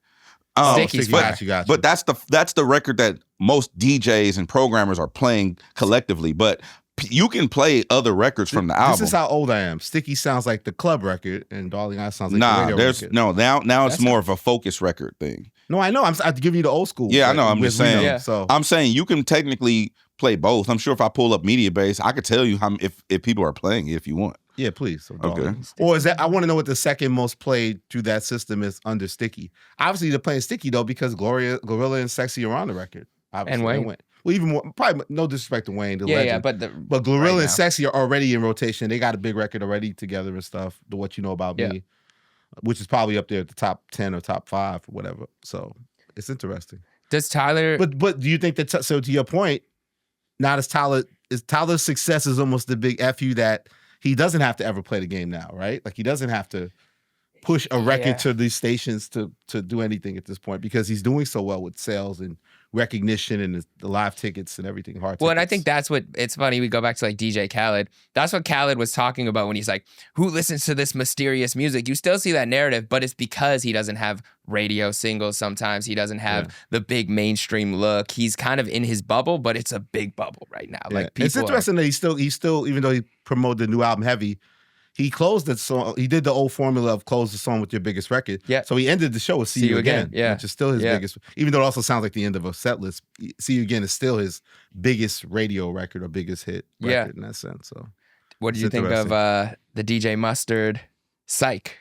The switch up. Well, you know what people didn't say about that though? I didn't see people say about it. It wasn't that he just did it and then he played Crew Love. He played the whole weekend. The whole first part. The whole first part with Weekend. Yeah, that's the part people missed. He played the whole Weekend part, had the crowd sing along, and then he did the Zooga Zooga. So he also did the when he played the Not Like Us, he did the whole the movie that uses the I See Dead People. He used clips from that and set it up all dramatically. You didn't like that? I was so. you was in the crowd with that? Yeah, I was in the crowd for Mustard. That was the same day. I didn't know if that it was the next day. That was the next day. Oh, you went for both? Okay. I only saw Mustard that day. He was the only set I wanted to see. Okay. And you'll be outside, man. We hands-on reporting out here. We're in the field. And so So a lot of people thought, oh, is Kendrick going to come out? I said there is absolutely literally not a % chance, not even a 0.00001% chance Kendrick Lamar will show up for DJ Mustard's set. Not anything to do with Mustard, but this isn't a big enough moment. If we're going to see Kendrick, it's going to be a massive moment. This was not the moment for him to do it. Damn. So when they put on screen... He said it with his chest, didn't he? When they put on screen... Oh, that's why he hated it, because you got pump fake. No, I didn't, but I'm mad that he pump faked the crowd. Because he played the film that pump faked the crowd? Yes. He played the film. People started running to the front of the crowd. It was like, I see dead people. Then it rewinded and it was like flashing lyrics on screen, the words, the movie. Everyone's running up, cameras out. It was a 1 minute and Frank Ocean! 1.5 minute intro for Not Like Us after his set time ended, which they don't usually let you do. So I heard people, can't you? Oh my God. Like people are losing their mind. And I'm standing there eyes rolled. What does he do? What? Just play the record. It's a massive record, but don't do this whole big moment. It honestly, in my opinion, makes you look worse if you're gonna utilize the moment for that and pump fake people to think Kendrick's gonna be there. Just play the record. I don't think Mustard pump faked him. How we looking, King? Those are the cities playing Darling Eye right now. Total. Only a couple. The only cities on radio. Those are the cities playing. This is incredible information. Where do you get this from? Those are the cities playing Darling Eye current. There's Hip Hop Nation's playing it, but the markets That's us. are only Nashville, Phoenix, Philadelphia, and Salisbury, Maryland. Is that how you say it? Those are the Maryland? cities playing Darling Eye currently. Well, Right. shout out to the brothers Wow. in Philly. They understand. They Hip Hop they know. Nation is us, by the way. That's me. Hip Hop Nation. So you're That's- repping West Coast. You know what I'm saying? Now you want to see the sticky? Yeah, let's see Sticky. Yeah. How did Sexy Red fumble that when her verse was only like Oh 8 my bars? damn, Elliott Wilson. She got caught in the moment. She got I'm caught in the Sexy moment. Red. Fuck that up. She- Yeah. No, it's still a great moment. She- They slapped each other in the ass. They and did, yeah, She they said her twerked. pussy was sticky. It was all that was great. I mean, that part worked. Damn. But I thought she might get the 8 bars off. She Elliott kinda got, Wilson she is- got so excited. It was just Yeah. funny. I think she just got too excited. She got lost in the a little moment. jubilant. What do you think of Mustard doing all that for Kendrick not to come out? I'm a fan of Mustard. Did you see his live set? Did you catch a replay of it? Yeah, I saw it. I didn't realize Roddy Ricch has like a deep ass voice. Roddy Ricch wasn't rapping with that. You never talked to nasal- Roddy Yeah. before? No, but he's rap. But does he always rap in like his real voice? Like I thought. Does he When rap it's in a his nasal show, voice? when it's his show, he'll have the nasally kind of thing. the effects and the tune and stuff. But Oh, okay. Yeah, because that was like That was grown ass Roddy rapping the thing. Like, Yeah. there you go. Yeah. So okay, sticky. this is sticky, and just scroll. You could just keep Keep scroll. going. How That's the many- difference Does between it tell having you a the total? slap, ladies and gentlemen. So Sticky's being played Los Angeles, San Antonio, Greensboro, North Carolina, Portland, Oregon, Huntsville, Boston, Hartford, San Francisco, Dayton, Fort Myers, Florida, Charlton, Gaston, Toledo, Richmond, Lubbock, Texas, I love Albuquerque, He Reno, gonna be Nevada, going for a while. Honolulu, Corpus Christi, Fresno. I mean, you get the idea. Wichita, Kansas is playing Shout out that to Wichita, slap. XV. Yeah, it's everywhere. Reno, Sticky. So we gotta get a Sticky video. That's the difference between. Don't do that. That's the difference between having a slap, ladies and Wait, gentlemen. what happened? What I missed? What you doing? He was doing just, the Oh, me and CT were so doing it. infectious. Yeah, it's just and Sticky. and what's even crazier is let me go over here to New York. Let me go to New York, which is Elliott Wilson's Home. home. Yes, indeed. Let me And go you to say New York City. All right, New York, right here. Let's see here. Sticky is being played 23 times. Let's see. Yep. So you named what, 3 cities for Darling Eye, Yeah, right? 4, really. 4. Four cities with Yeah. Darling Eye, and then you were gonna run out of time doing this for. So Darling Eye is the second single? That's the difference. All right. one's an outside hit, one's an I indoor hope that's not hit. illegal for us to share the media base. It's not. It's not illegal. Gotcha. I don't think so. No, it's not. No. Media Yeah. base is a thing. You just have to have an account with them and stuff. Yeah. Also, artists, please register your songs for Media Base. You've said that, yeah, Yeah. right? All right, that's it. The DJs fake playing your records. They be really fake play playing your record on the radio. You be like, Is oh, that still going on? I'm Is it going up. running rapid? Is What? it still going on? hell yeah, it's going up. Because all they want is clicks. People want clicks more than success. It's interesting. Stay on stream. Stay on stream. Okay, to wrap all of this talk, it was Kendrick and Tyler. RapCaviar put out their first God. team all-star list. Okay, and What's the criteria, King? I didn't see the criteria listed, so we might have to put it on screen. And Let this me is see. our good friend Carl Cherry. Yeah, shout out to Carl. Does he claim this? Is Carl Cherry? Is it Carl Cherry in a committee? It seemed like there was votes, Carl maybe. Cherry in a committee? There might have actually been votes. Shout out Carl Cherry. But the first team all-stars were, let me see. Can we pull it up on the screen? Okay, so team 1, they had Tyler, Carti, Metro, Kendrick, and Future. Team 2, they had Glorilla, Kanye, 21 Savage, Gunna, and Don Toliver. And team 3, they had Big X the Plug, Rod Wave, Drake, Sexy, and Meg. Drake is not third team anything. Team 3 is a dub. Not because of Drake. Because of who? It just like if you put I love Big X the Plug. I've been Me too. vocal about that. Yeah, so He's fourth team. No, I'm just saying like. But they're saying this is in order. Like they're saying the first team are like the starters. Do you agree with this? As a starting five? This okay, isn't like cards. This is like starting Oh, five, yeah. bench players, Yeah, but they're still. That makes sense then. That makes sense. It Okay. makes sense with Drake. Because I was gonna say like this collective couldn't fuck with that collective when it comes to records, and that collective can't fuck with that collective when it comes to records. Yeah, no, they're not going up against each other. They're the same team. Actually, 2 and 1 can't fuck with each other when it comes to records, minus Don and Gunna. And Carnival. And maybe Playboi Glow. Carti Ye by himself, low key, could probably fuck over Team 3 with just records. And Team 1 maybe. No, not all the team. Nah, no, never because mind. you still Future, Dot, and Tyler. Yeah, have that's records, a crazy trio. So what I'm saying is, Ye by himself though will fuck over the third team in just records, outside of Drake, obviously. But do you agree with? I don't know. Yeah, I don't know anything y'all talking about. What the hell y'all talking about? Do you? Okay, who do you have as your team one? Like, what are we talking about? It's 2024. No one's been more critical of me than Drake. Drake is still streamed a ridiculous amount of times more than anybody. Yes. You're putting him on third team just for engagement. He's not third team. No, if he's not first team, he's second team. There's no way he's third team. I think he's at least team one. Because here's the thing. You negate that by putting Kanye. Ain't nobody playing this current Vulture slaps. They're playing his catalog. Yeah, just like they play Drake's catalog. Yeah.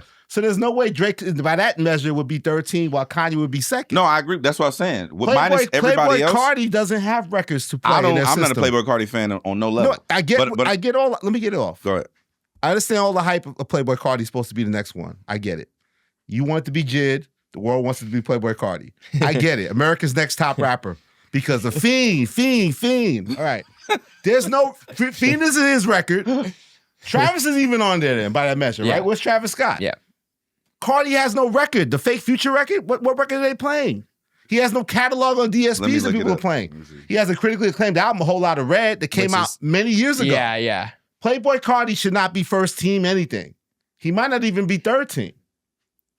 Tyler just got here. That's fine. But I'm just saying, like, that's what they're doing. It's engagement. Don Toliver seems weird to me. Kanye, if you put Kanye up, you got to put Drake up because that's catalog. So that's inconsistent. Big X doesn't feel like he belongs there yet. Don Toliver seems like a favor. It is what it is. Who's behind it? I don't care because no one's behind it. Claim it. Like, and I love Carl Cherry to stand on it. Like, who is RapCaviar? Mr. RapCaviar. Like, who are the other people? And if it's just Carl Cherry, I can respect his opinion because Carl's been in the game. Who is RapCaviar? But I doubt that this is solely the moves of just Carl Cherry. Yeah. I don't think Carl Cherry has full autonomy over the whole thing. So I don't think anybody else, I don't care what they think of the other people. Like, well, who are you? Wait, Jeremy, let him finish. You're a streaming service that actually has the data of the artists and what they stream. You can make this list just by the data and numbers that you have. So what do you judge criteria-wise for it? Like, it doesn't make any sense. It's just a bullshit segment. Like, I'm Kendrick's third cousin. It's like, this segment sucks, just like that one did, because it's bullshit. I mean, that sucks because we're good, but I'm just saying, like, content-wise, this is just to start shit up. Another way to diss Drake. Again, no one's been more critical than me, but Drake is not third team anything. That's stupid. Was that a crash out? No. I don't think it was a crash out. Is that Did I Crash Out? I want a Did I Crash Out t-shirt. Jeremy kept trying to get in the way of the motion. I know I'm a megalomaniac DJ head still, but Jeremy, when he crashing, man, you gotta you're right. Put your seatbelt on, champ. All right. Okay, you're right. When I hit the Who's RapCaviar part, that might have been a crash out. Yeah, you crescendoed up a little bit. CT pulled this hoodie up. So Who is RapCaviar? See? They were like, we're not going to laugh on camera. We're supposed to be quiet. We're shooting. But I know this is full circle with the nipple comment. But Spotify has the data. But wait, hold on. Put people in positions. They have the numbers. We don't get to see the numbers. They have the numbers. Before that, I look crazy by just saying that. CD sent a picture of Joe Budden with his shirt off in the chat, and he said, "What's it gonna take for Elliott to get to this level of a crash out?" And I don't know what it would take because that would take. That's two layers to the jacket and the shirt. I'm not even doing a nipples reference, but I'm not there yet, buddy. Yeah. I'm not there. Maybe next summer. Drake is the most streamed artist of 2024 still. Forever. He is streaming. He deserves to be your goddamn company, Spotify. He's number been one. streaming the fucking thing. What are you talking about? Yeah, same with, honestly. Third team.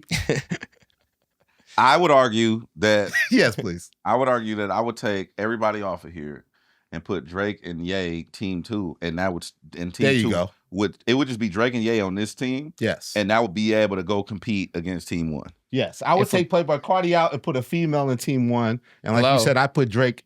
That's that plausible? No, not No, I said Glow. Oh. Not Oh, Glow, yeah. not Glow. No, Glow. I would do Glow. I would do Glow, Glow. as a fan, and Glow's earned it. she's earned it, but 'Cause there's the still records. she still don't have as big a records as other females. But we're not talking. This isn't all No, the time. This big- is this year. Oh, this year. This is This supposed to year. be 2024, like current. This is the Glorilla current belongs in teams. Playboi Carti's spot. Like right all-star there. That's team. where Yeah, Glorilla's Glorilla's having a hell of a And Drake needs to be in team 2 with Kanye. And shout out to And then Metro. everybody but else could be moving I around a think- little bit. But that's so, Well, it's not where's- that, so maybe so it's where's not that Travis? bad. Does it, yeah, put Drake Where's and Travis Travis? on team 1 or Where's Glow Fiend? and Drake. They're acting like Fiend is Playboi Carti's record. It's not Playboi Carti's record. It's Travis Scott's record. He came up with the infectious hook Carti Yeah. did, but it's not his record. It's That Travis's demonic record. track. It's going to be at Coachella, Fiend. headlining. I really People do are you, chanting Do you Fiend. have you listened to a Playboi Carti album? No, but I You don't give us albums. I did get recognized for being the Playboi Carti meme guy the other day.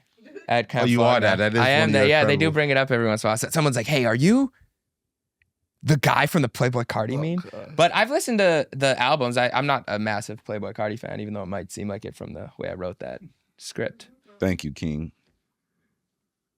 Oh, your point was just that we're not listening to Playboi Carti. No, I'm just He asking. might be dropping this Friday. They're pump faking it. That's amazing. I appreciate him. I know that you're. Are you excited for the new Carti?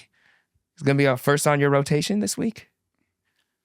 There's no Playboi Carti album. It's not happening. What are It's we not talking happening. about? Produced by Said- Ye. Oh yeah, he did say that, right? Yeah. Okay, can't wait. Let's So He is if music. Playboi Carti drops, you gonna listen to the album? yes, I listen to everybody when they come out. That's my job. Would you listen to the last Playboi Carti album?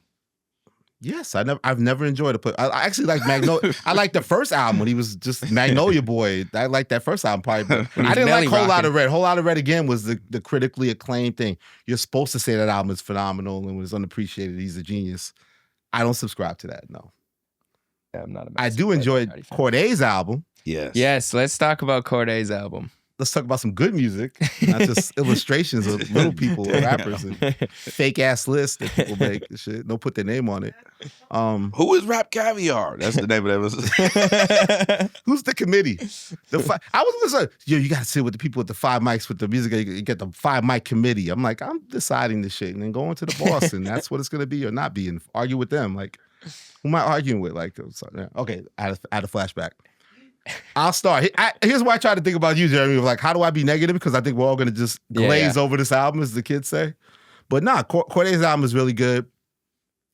You know, he put out the mantra. You know, it doesn't matter about sales and all that. And I guess I didn't realize how much he got kind of criticized for that second album. Yeah, he did. I didn't realize that. Like, I thought that was a good album too. I didn't think it was as good as the first album, but I think this is clearly his best album. You hear the growth in him as an artist, and I feel like he was a young artist, and now he's like a real man.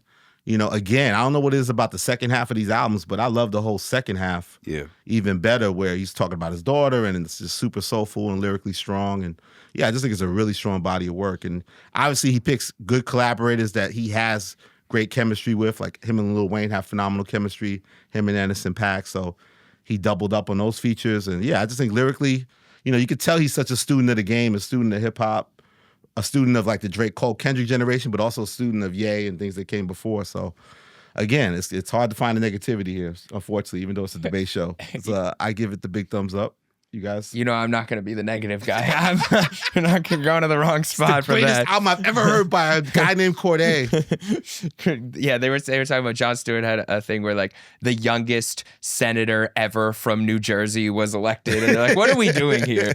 But no, shout out to Cordae and the team. I think Big Ace. Big Ace. Yeah, shout out to Ace. The sequencing is what I was most impressed by, because like I said, I'd heard some of the album prior to, and it wasn't sequenced like this. It wasn't in this order. Yeah. And there were some songs taken out, some added, but I think it really showed, like you said, his growth as a man. Like his first album I really did like, but it felt like he was young. He was like 21 or something like that. I didn't relate to it in the same way, where now he has a kid, he has a grown relationship. He's talking about, you know, his new home and his insecurities and the perils of success and losing friendships. There's a lot that was relatable on a human level in this album, but he didn't sacrifice the bars. And I think a lot of people have trouble doing both of those things. Yeah. Telling their story Yeah, that's a good and point. also being lyrical. Yeah. It's a tough balance to do. I know we've spoken about a couple albums that have done that this year, like Absol and Ferg, had the same formula. If you want me to like an album, the formula is this, right? Talk about your story, be personal,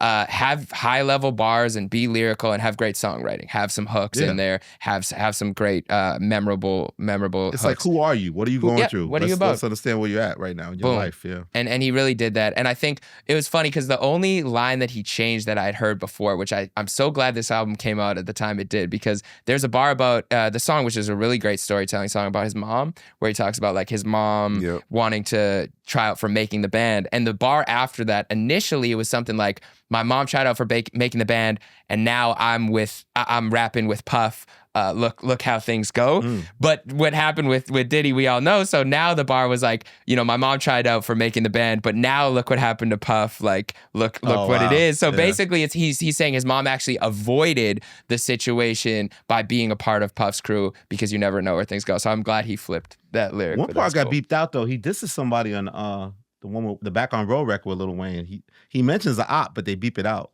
Ooh, yeah, I don't know who that is. DJ, do you have any I don't remember. intel? Trey Songz caught a nice shot though. My brother texted me. He's like, I'm listening to the Cordae album. I love it, but what the fuck did Trey Songz do? And I was like, oh, I missed that. What did he say about Trey Songz? He said, I hope my daughter, I don't know the actual bar, but he said, I hope my daughter never ends up with a man like Trey Songz. Oh, see, and he said no. He's like, sorry, Trigger, but I just want her to stay away from people like you. And I told my brother, I said, listen, there's some industry talk that Trey Songz is a nasty guy, but I don't know weird case. Personally. He's got a weird case. Allegedly. Allegedly. But yeah, what did you think of the album? Phenomenal. I think Cordae did a great job. I don't have a comment on those last two things, but I think the album was fire. Like DJ head nose off the record. What What he can't slaps? share. What are the slaps? The slaps. The slaps. The one with the first one with Wayne, Back on the Road. I like that. I'm back on the road again. Yeah. Like that shit was hard. That's the one where he's dissing the op.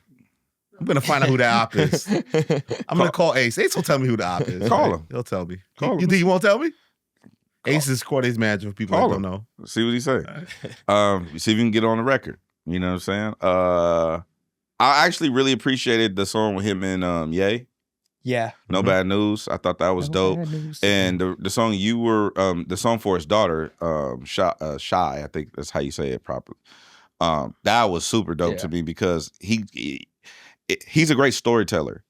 And I kind of like the way Cordae does his storytelling because it reminds me of Cole and Nas like mixed together.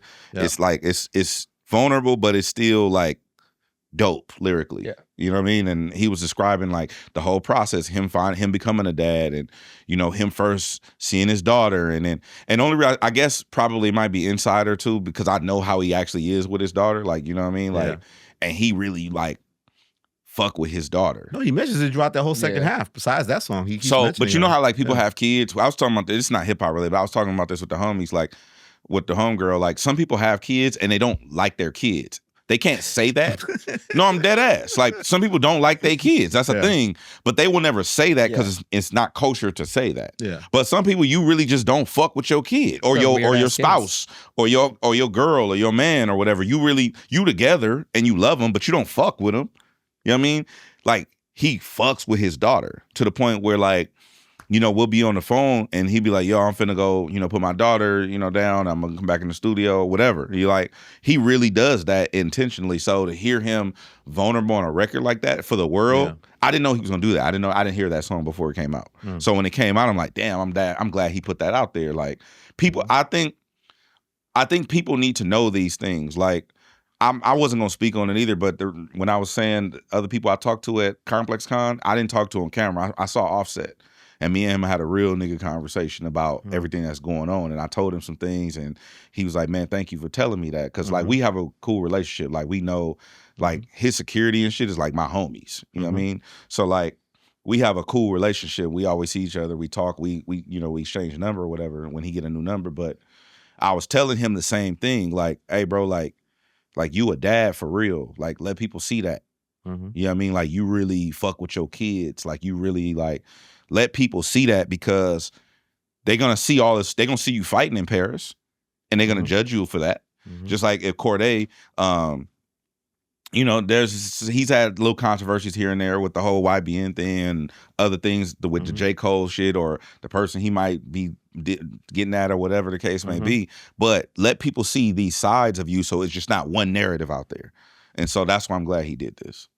Yeah, I think he's really making his stamp as like the guy for the young generation to showcase that lyricism still matters and high level. You're on the clock, Jid. You're on the clock, Jid. Jid. Where you at? Where you at? You're on the clock, Jid. But yeah, so when you think the Jid album is coming? Ooh, feels like next could year it be now, right? January Jid?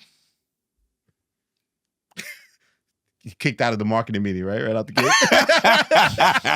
I suggest that they're like, all right, leave. Okay, hi, we're going home. Go get Jeremy's not lunch. feeling that. Yo, Starbucks run real quick. Somebody tell Jeremy to go get the bagels. I used to, as an intern, I used to get bagels for the whole squad at the cruise show, but I didn't have a car, so it actually helped me out. So they wouldn't send me on massive car runs, so I got to actually stay in the building and help, and I would like help with the content side. So not having wheels actually. Oh wow!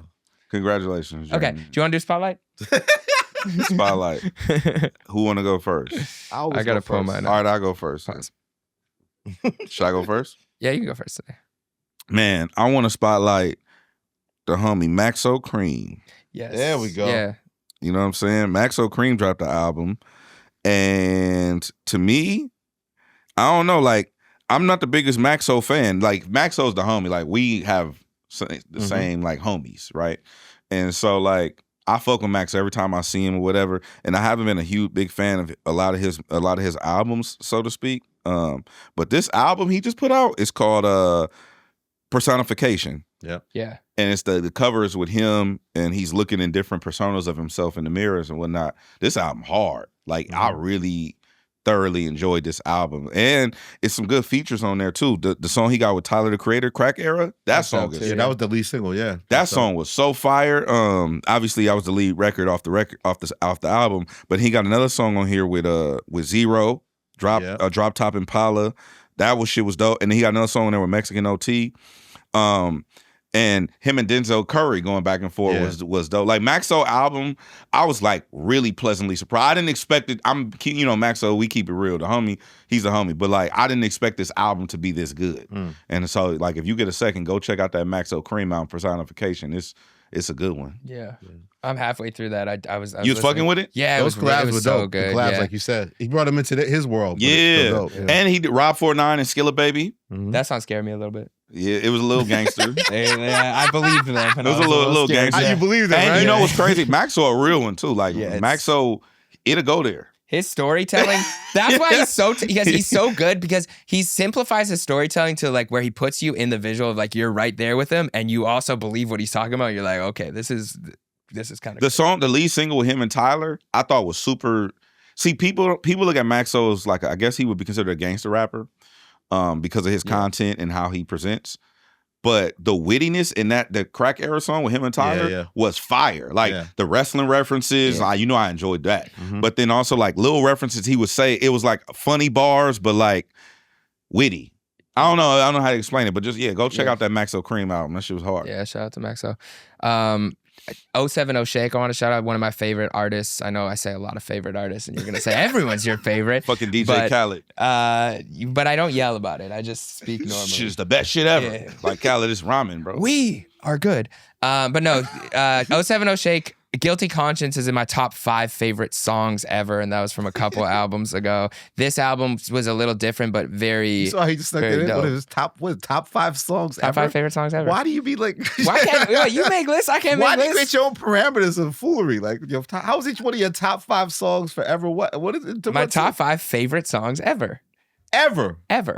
Your whole life. My whole life. Wait, what? Guilty Conscience by 070 Shake is in my top 5 favorite songs ever. This shit better Ever. slap. That's a If strong this shit don't Yeah, Was slap. it a hit? yeah. It wasn't, I mean, it's a big streaming song. It wasn't a Hey, hit. bro, listen. I didn't say that. I'm just saying. This I'm not shit- just, we'll see, I we'll think see. that's the singer. This shit better Like, slap, Yeah. bro. I think she's Yeah, talented. I yeah. don't know. I'm not trying to diss her. I'm just saying that's a Just strong my ass personal. statement. This is because of my That's personal a strong experiences with the statement, song. man. It's a strong statement. You could give a 10-second review if you want. All right. Guilty Little needle conscience. drop. man. Let me see if I've heard it before. You got to actually listen, though.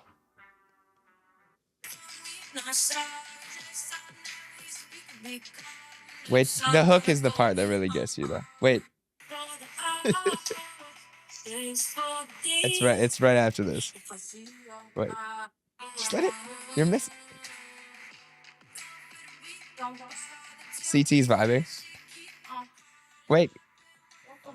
Can you just get to the? Okay, I'll play you the So hook. how after. did you All fall? right, the hook. How'd you fall in love with this song? It's a Did lot. you see her perform it live? No, actually, you know, I heard it from. It was a sleeper pick, ironically, on the Joe Budden podcast They do years come ago. to So sleep with Nick. Okay. now we're doing our own You spotlight. remember who played it? Did Joe play it himself? I don't remember. It might have been Joe. But I remember listening. I just was so different than anything else I had ever heard of. Okay, but now I'm giving my own spotlight to 070 Shake. So I love that song. Are you holding your ear? More than love that song. It's one of your top 5 favorite songs of Ever. all time. I'll make the All list last time. time. Yes. Michael of all time. Jackson What has else? a catalog. Hold on. Everyone's out Fuck here. the spotlight. Ever. What else is in your top 5 of all time? You want to know my top 5 favorite songs ever? Songs of all time? Yes. Shoot. All genres. Okay, all genres. All legends. And this is Dead or alive. And these are just ones that. Bro, stop setting it up. Okay. Oh, Songs. Okay. Is there a clear number 1? That might be up there, but I don't have a clear number 1. These are just 5. That's the greatest song of all time? 070 Shake, record we just Guilty heard? Conscience. I also have Ghost Town by Kanye, which has an 070 Shake feature. So 07 Shake is the greatest artist of all Of all time.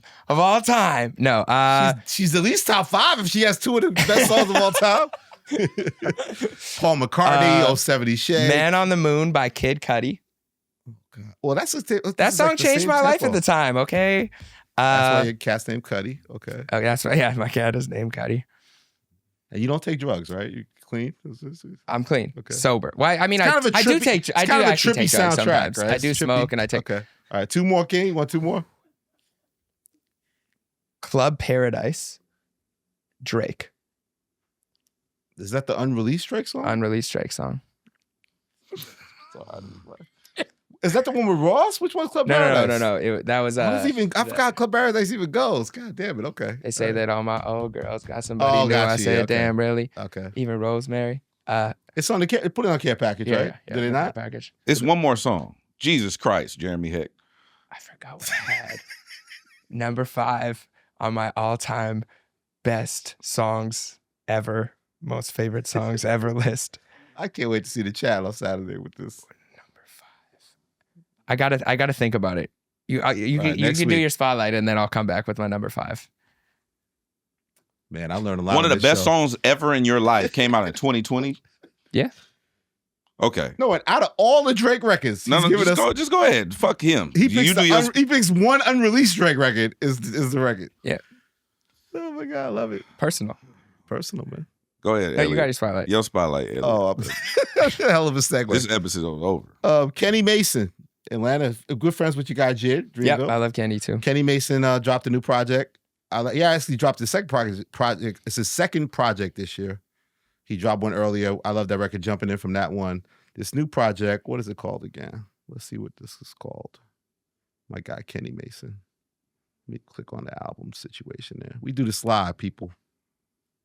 This just dropped. So he did an off-cycle drop. Yeah. Angel Eyes is the name of this new album by Kenny Mason. I gotta check it out. I love Kenny. My early favorites are Intuition, Everybody Knows, and Relief.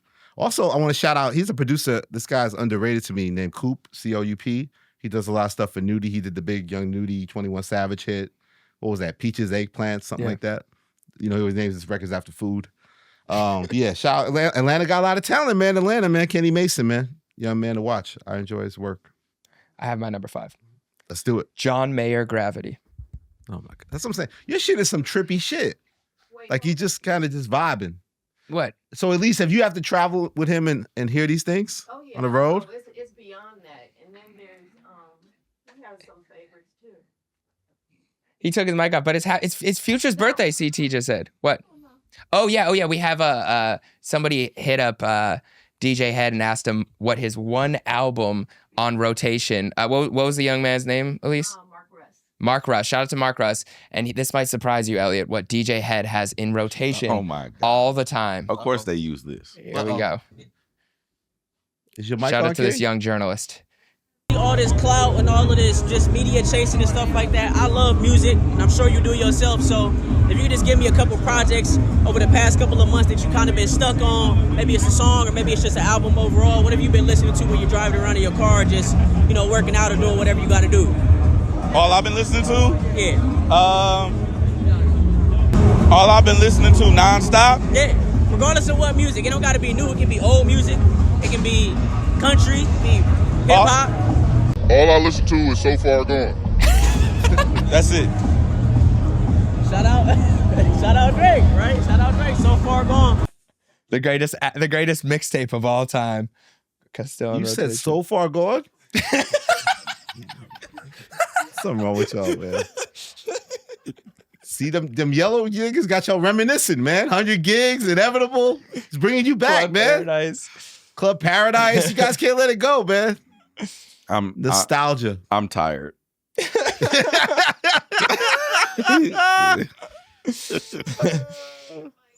What? Can I remove? Yeah, he removed his. When he said John Mayer, I was done with the episode. Gravity's an incredible tune. It's Future's birthday. Also, to close out, do you have any wishes for Future? I feel bad. Okay, you are the hip hop artist of the year. Future. Happy birthday. Somebody said he's the youngest 41-year-old on the planet. I think Future is what? He's a timeless. What the fuck does that mean? Because you don't view Future as a grown ass.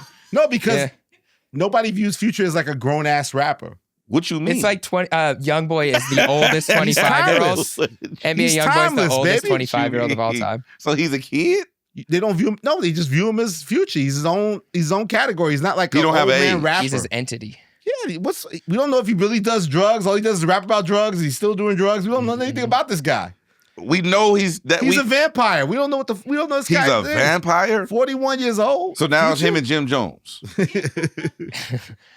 I hope he gets the same type of love back from his baby mothers as he gives them on Mother's Day. Do you guys want to give up? What does that mean? He's the youngest 41-year-old. Since you guys are good at acceptance speeches, do you want to send out birthday wishes direct to Future for his 41st birthday? What I want to know. All right, go ahead. Watching, no, go you're ahead, ready Jerry. to crash. You might crash I'm out not over good at this. I just like watching you guys do it. So look at Jerry. I can't smile and I You ain't can't crash out of this. I can't enjoy watching my co-host be passionate about different topics. I want to know what the fuck that. I don't know what that means. I was trying to figure out what that means. I don't know what that means. You know what I'm saying? You want to thank him for Plutuski? What does that he said again? Plutowski. Yeah. Plutowski. Future. I just want to say. Chingada. Watch his arms. Watch his arms. Watch his elbows. That might be number 6 on the list. It's growing. I'm just kidding. You know there was music before, like in the 2000s and 2010s. I didn't get 90s, to experience 80s. that music. People are gonna be like, "Well, what about Michael Jackson and Prince?" I didn't have any memories. You know what I want to know? Songs. What? You just gave your top 5 list of all time songs that you like. Yeah. And it wasn't no niggas. I don't know how to respond, but there was literally I stand on what I said. 4 out of 5 of the artists were black. I say Gambino's not hip hop. You say Cuddy's not black. That's not what I said. You said Cuddy, Drake. I said there was no niggas. You said Kanye. Hey, if Future can have his own age, Cuddy can have his own race. You know what I'm saying? Well, what do you think is the oldest song recorded that you appreciate? I appreciate great music. I love great music. I went back and But loved. if you had to play an old slap, what comes to mind? Give me like an age range. Like you're going to a party and you know you're dealing with older folks, grandparents, a wedding party. What's an old record that DJ would put on? You'd be like, that's a really great record. Do you relate to any old song? That Cha Cha Slide. Which one is Cha Cha Slide? What the hell is that? Everybody clap your hands. Clap, clap, clap. Wait, what is that? You're clapping on the 2. Oh, you like all that? Well, white people don't have rhythm like that when we play that at the function. It's not the same. I'm trying. I know, Jeremy Heck. I know. You suffer from Caucasianism, which is the number 1 killer of rhythm in the country. It is. There's no cure. You know what I'm saying? They just discovered lotion last year. They don't wash their legs either. That's what I heard. They talk about they don't wash their legs. No, I either. wash my legs. I didn't say you, King. Okay, I'm saying it. I hear that they don't. Okay. They think the soap just falls down and means your legs get clean. They just let it hit. They just let it hit. Every fucking podcast of white people talk about this. It's in my algorithm. So they just hit. They don't wash their ass. They don't wash every day. How do you start your day? Get out the bed, take a shower, wash your ass, Put some clothes on. It's not that deep. It's just your grandma should have told you that. Your mama, somebody's like, that's how you start your day. Go get a coffee or some shit. What the fuck is that? Brush your fucking teeth, whatever. Like, it's generational trauma. We were never taught. They don't do it. They don't wash their ass. If you ain't washing your legs, I'm you're not glad it ain't washing me. your ass. I went the whole episode without fucking with If Jeremy. you're not washing your legs, you're not washing your ass. And by the same definition, the water's not freely flowing. That's gonna clean your ass. Like it doesn't work that way. Hey, what about the nipples though? Do you think we can call that? Do you think we can call? All they do is rub their nipples. That's what they did. Do you think we can call that a crash shout? They rubbing their chest all day. No, I'm sorry, Jeremy. A crash shout. It's a crash shout. CRASSH. Hey, wrap this shit up. Wait, what was the oldest song though? What's that? Oh yeah. Elise actually ran down on Tommy Richmond. She ran up on Tommy Richmond trying to get the interview because you guys said you didn't want to interview him. I said I would. I didn't say I didn't want to interview him. I said I would talk to him. Elliott Wilson shut him down. Elliott said, but what did he say to you? Well, I heard somebody say. Well, I was in the media center and I heard somebody say, Tommy's my son. Here's Tommy. This is my son. So I turned around and I saw Tommy Richmond. So I yelled out, hey, Tommy. And he turned around and he gave me the what's up. And I said, hey. So I got over to him and I said, I'm Elise with HipHopDX. And he said, oh, great. I said, we'd love to get there. We've been looking for you. I said, we'd love to get the interview. Like that. He said, oh, sure. I said, yeah. I said, you know. He said, it's HipHopDX. Yeah, no, I did. I said HipHopDX, and I said, I'm one of the producers on the Bigger Picture with Elliott Wilson, DJ Head, and Jeremy Hecht. And he said, oh, yeah, they've been on me. And I said, yeah. I said, and guess what? I have Jeremy here. And he said, you do? And I said, yeah, let me text him and tell him to come over here. So while I'm texting him, he changes his mind. And he says, oh, my phone died. Let me get you my manager. And I said, oh, he said, yeah, maybe we could do this another time. And I said, And then I said, oh, yeah, Jeremy got him shook. I feel like I would have been the easiest on him. Pause out of He's so indecisive. Hip hop, alternative. What am I? Interview or not to interview? Don't do an interview. You guys all got him shook. Yeah, I don't have no problem with Tommy Richmond. I don't either. I was just gonna ask him about I would have asked probably about the Grammy like hip hop situation. That was the only thing I would have asked in terms of that stuff. But I would have kept it about. Yeah. Out of the three, I don't have a problem with Tommy Richmond. So who's the worst? Me ahead. You. Me? You gonna be like, yo, you taking up a hip hop category, motherfucker. You blackballed him from radio though, so it's, yeah. That's not true. That's because he's white. Also complexion wise. The lightest out of the three, I would hope so. You know what I'm saying? It'd be my mom having some explaining if I was the lightest. Okay, I stopped CT from saying things like that the other day. Anyway, shout out to HR. Shout out to Tommy Richmond. Shout out to the chat. Shout out to the chat. Thank you for tolerating us. Like, comment, subscribe. You know what I'm saying? Please have some suggestions of songs that Jeremy should listen to. Yeah, tell me what I should listen to. He open his palette up a little bit more, and a lot of great music has come out. Hey, when you do, this is my last question. Okay. When you do wash your legs, yeah, do you bring the leg up to you or do you go down to the leg? I go down to the leg. No, I bring it up. I bring it up halfway, and then I go down when I'm like. So you lift your leg. You cock your leg. Well, what's better, bending over or yeah? You cock your leg up, kid. I don't cock my. I think I don't know. I you know what? I'll review. I'll do it and I'll shower and I'll review. I'll give you. Just wash your asses. I wash my butt though. The Bigger Picture. Hey, you cock your leg up. Brag about not washing your ass. So they call it Caucasians. America win. You know what? Show them the electric slide or the. Yo, what song is this? When did this come out? The It was big Cha-Cha at bar slide. mitzvahs. 90s? A 90s song? And this time we're gonna get funky. See? What year was that? 2000s?